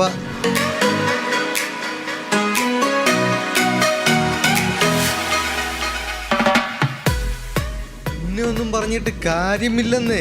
ചേട്ടാ, യേശുവിന്റെ വരവെടുത്തു പോയി. യേശു എവിടെ? എപ്പോ വരുമെന്നാ? വെറുതെയാ. ചേട്ടാ, വരവിന്റെ അടയാളങ്ങൾ സംഭവിച്ചുകൊണ്ടിരിക്കുക. എന്നാ സംഭവങ്ങളാ? പ്രകൃതിയിലെ മാറ്റങ്ങളും COVID-19 അതിന്റെ ലക്ഷണങ്ങളല്ലേ? ഓ, അതൊക്കെ വെറുതെയാടേ. ഇതൊക്കെ ഉപദേശമാരുടെ വയറ് നിറയ്ക്കാനുള്ള പരിപാടികളാ. ഇല്ല ചേട്ടാ, ഇതൊക്കെ യേശുവിൻ വരവിൻ അടയാളങ്ങളാ. അതുകൊണ്ട് ചേട്ടൻ എത്രയും പെട്ടെന്ന് തന്നെ മനം തിരിഞ്ഞ് സ്നാനപ്പെടുന്നതാണ് നല്ലത്. മണ്ടത്തരം പറയല്ലേ. ഇത് മണ്ടത്തരല്ല ചേട്ടാ. യേശു വരാൻ സമയം വളരെ അടുത്തു. അതുകൊണ്ട് ചേട്ടൻ വേഗത്തിൽ സ്നാനപ്പെടണം. യേശു വരാറായി. ഡാ കൊച്ചേ, ഇതൊക്കെ ചുമ്മാതെയാ. അയ്യോ, ഇതൊക്കെ അടിച്ച് പൊളിച്ച് ജീവിക്കേണ്ട ഒരു സമയമാ. വെറുതെ വെള്ളവസ്ത്രം ധരിച്ച് ബൈബിളും പിടിച്ച് ഇവരുടെ പിറകെ പോയിട്ട് ഒരു കാര്യമില്ലെന്നേ. ഇതെല്ലാം വെറുതെ ഉപദേശിമാരുടെ കളിപ്പീര. അവരെ ഒന്നും വിശ്വസിക്കരുത്. ഇല്ലേട്ടാ, യേശു വരാൻ കാലമായിന്നേ. യേശു വരത്തില്ലെന്നേ. യേശു ഇന്ന് വന്നാൽ ഞാൻ എടുക്കപ്പെടും. വരത്തില്ല. യേശു വരത്തില്ല. ചേട്ടന്റെ ഗതി എന്താവും? യേശു വരത്തില്ലെന്ന്. പെട്ടെന്നായിരുന്നു ആ ഇവനെന്താ സംഭവം. പറ്റി? കർത്താവേ, അയ്യോ കർത്താവേ, എവിടെ പോയി? കർത്താവ് വന്നോ? എവിടെപ്പെട്ടോ? കർത്താവേ, എവിടെപ്പെട്ടോ? അയ്യോ, എവിടെ പോയി? കർത്താവ് വന്നോ? ഇല്ല, നിങ്ങൾ വരത്തില്ല. ഇപ്പൊ ഒന്നുമില്ല. അയ്യോ, കർത്താവ് ഇപ്പൊ ഒന്നും വരത്തില്ല. കർത്താവ് ഇപ്പൊ വരത്തില്ല. അയ്യോ, യുവമാരി എടുക്കപ്പെട്ടോ? അയ്യോ, കർത്താവേ, കൈവിടപ്പെട്ടോ? അയ്യോ, യേശുവേ. ഇന്ന് രാത്രിയാണ് കർത്താവിന്റെ കാഹളം കേൾക്കുന്നെങ്കിൽ വാത്സല്യ സ്നേഹിത, താങ്കൾ ഒരുങ്ങിയിട്ടുണ്ടോ? തയ്യാറായിട്ടുണ്ടോ? എല്ലാവരും എണീറ്റ് നിൽക്കാൻ നമ്മുടെ കണ്ണുകളടയ്ക്കാൻ പ്രാർത്ഥിക്കുക. 2 മിനിറ്റ് കൊണ്ട് ഞാൻ നിർത്താൻ ആഗ്രഹിക്കുക. എല്ലാവരും എണീറ്റ് നിൽക്കാമോ? ബൈബിൾ പറഞ്ഞു, ആമേൻ സ്തോത്രം, അനീതി ചെയ്യുന്നവൻ ഇനിയും അനീതി ചെയ്യട്ടെ, അഴുക്കുള്ളവൻ ഇനിയും അഴുക്കാടട്ടെ, നീതിമാൻ ഇനിയും നീതി ചെയ്യട്ടെ, വിശുദ്ധൻ ഇനിയും തന്നെ വിശുദ്ധീകരിക്കട്ടെ. ഞാനിതാ വേഗം വരുന്നു. കർത്താവായ യേശു ഇതാ വേഗം വരാൻ പോകുകയാണ്. നാം ജീവിക്കുന്ന കാലം അന്ത്യകാലമെന്ന് ബൈബിൾ പറയുന്നു. നോഹയുടെ കാലം പോലൊരു കാലവും ലോത്തിന്റെ കാലം പോലൊരു കാലവും മരിച്ചവർ ദൈവശബ്ദം കേൾക്കുന്ന കാലം. ഇന്ന് രാത്രി വചനം കേട്ടുകൊണ്ടിരിക്കുമ്പോൾ ഈ യേശു എനിക്ക് വേണം, ഈ യേശുവിനായി ജീവിക്കാൻ ഞാൻ ആഗ്രഹിക്കുന്നു. എത്ര പേർ ഹൃദയം തുറന്നു കൊടുക്കൂ? ഏതൊക്കെയോ ചില അഡിക്ഷനിൽ നീ അകപ്പെട്ട് കിടക്കുന്നെങ്കിൽ, മദ്യപാനവും പുകവലി, ഏതൊക്കെയോ ചിലത് നിന്നെ ബന്ധിച്ചിരിക്കുന്നെങ്കിൽ കർത്താവ് നിന്നെ സൗഖ്യമാക്കാൻ, വിടുവിക്കാൻ ആ ഹൃദയം തുറന്നു കൊടുക്കാമോ? ഡോക്ടർമാർ പറഞ്ഞു കാണും, ഇനി ഇത്ര ദിവസമേ നീ ജീവിക്കുള്ളൂ. ഇന്ന് രാത്രി കർത്താവ് നിന്റെ ആയുസ്സിനെ നീട്ടി നീ ജീവിക്കുന്ന ഒരു വ്യക്തിയായി ഭൂമിയിൽ മാറ്റാൻ യേശുവിനായി ഹൃദയം. പാവമില്ലാത്തൊരു ജീവിതം നയിക്കാൻ എത്ര പേർ ഇന്ന് രാത്രി തയ്യാറാകും? ആ കണ്ണുകളെല്ലാം അടയ്ക്കാമോ? Thank you lord. യേശു ക്രിസ്തുവിന്റെ നാമത്തിൽ താങ്കൾ ജീവിതം നയിക്കുന്ന ക്രിസ്തീയ വീട്ടിൽ ജനിച്ച വ്യക്തിയാകാം, യേശുവിൽ വിശ്വസിച്ച വ്യക്തിയാകാം. സ്നാനപ്പെടാൻ കഴിഞ്ഞിട്ടുണ്ടോ? ഇതുവരെയും സ്നാനപ്പെട്ടില്ലെങ്കിൽ ഇനിയൊരു ദിവസം ഒരുപക്ഷെ നമുക്ക് ലഭിച്ചെന്നിരിക്കില്ല. ഈ വെളിപ്പെടുത്തപ്പെട്ട ബൈബിൾ സത്യങ്ങളുടെ മുന്നേ എന്നെ ഞാൻ യേശുവിനായി കൊടുക്കുന്നു. യേശു വരുമ്പോൾ ഞാൻ എടുക്കപ്പെടണോ? ഇന്ന് ഞാൻ സ്നാനത്തിനായി എന്നെ സമർപ്പിക്കുന്നു. എത്ര പേർ നിങ്ങളുടെ ജീവിതം സമർപ്പിക്കുന്നു? ആ കർത്താവിന് മുന്നേ കരങ്ങളെ ഉയർത്തിക്കൊണ്ട് കർത്താവിൻ്റെ വരവിൽ എടുക്കപ്പെടാൻ കൊതിക്കുന്നവർ ആ കരങ്ങളൊന്ന് ഉയർത്തിപ്പിടിക്ക്. ഞാൻ പ്രാർത്ഥിക്കാൻ പോകുകയാണ്. ഇവരോട് ചേർന്ന് വിശ്വാസികളെല്ലാം കരങ്ങളെ ഉയർത്തിക്കൊണ്ട് ഇന്ന് രാത്രി കർത്താവിന്റെ കാഹള ശബ്ദം കേട്ടാൽ ഞാനും ഒരുക്കപ്പെട്ടവനായി ജീവിക്കണമെന്ന് ആഗ്രഹിക്കുന്നവർ ആ കണ്ണുകളെ അടച്ചോളൂ, ആ കരങ്ങൾ ഉയർന്നിരിക്കട്ടെ.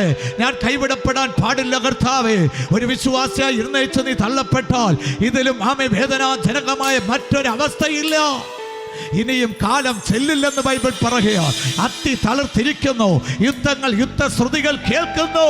സർവശക്തനായ ദൈവമേ, ഇന്ന് രാത്രി വെളിപ്പെടുത്തപ്പെട്ട ഈ സത്യപത്യ വചനങ്ങളുടെ മുന്നേ കരമുയർത്തി നിൽക്കുന്നു ഈ ജനത്തിനായി പ്രാർത്ഥിക്കുന്നു.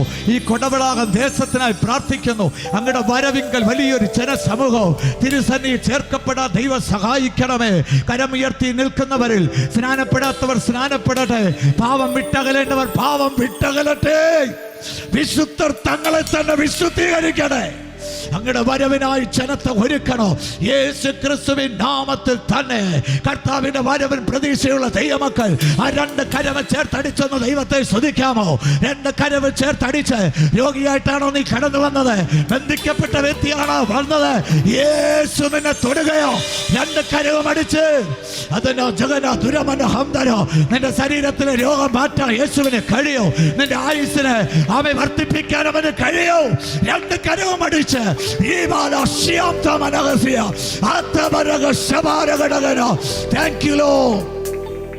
രണ്ട് കരമടിച്ച് ഒരുമിച്ച് നമുക്ക് പാടി ദൈവത്തെ സ്തുതിക്കാം. കർത്താവിന്റെ വരവൻ പ്രത്യാശയുള്ള എത്ര പേരുണ്ട്? ആ കരമൊന്ന് ചേർത്തടിക്കാമോ? ഒരുമിച്ച് പാടി ദൈവത്തെ സ്തുതിക്കാം. Thank you Lord.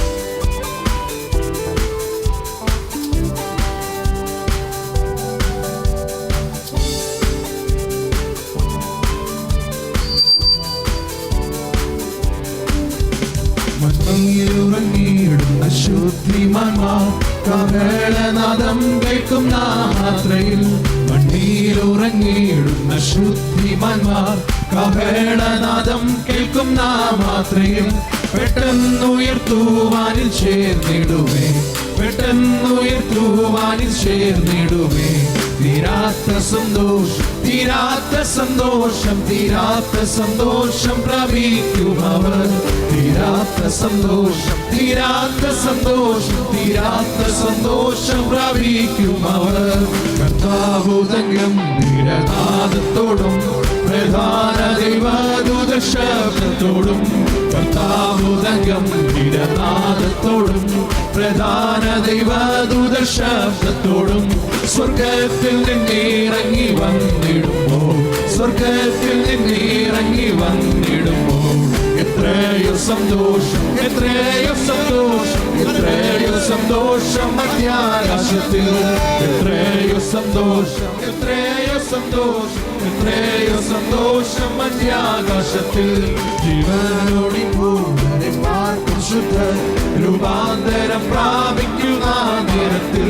ജീവനോടി ഭൂതലെ പാർക്കും ശുദ്ധ രൂപാന്തരം പ്രാപിക്കുന്ന നേരത്തിൽ.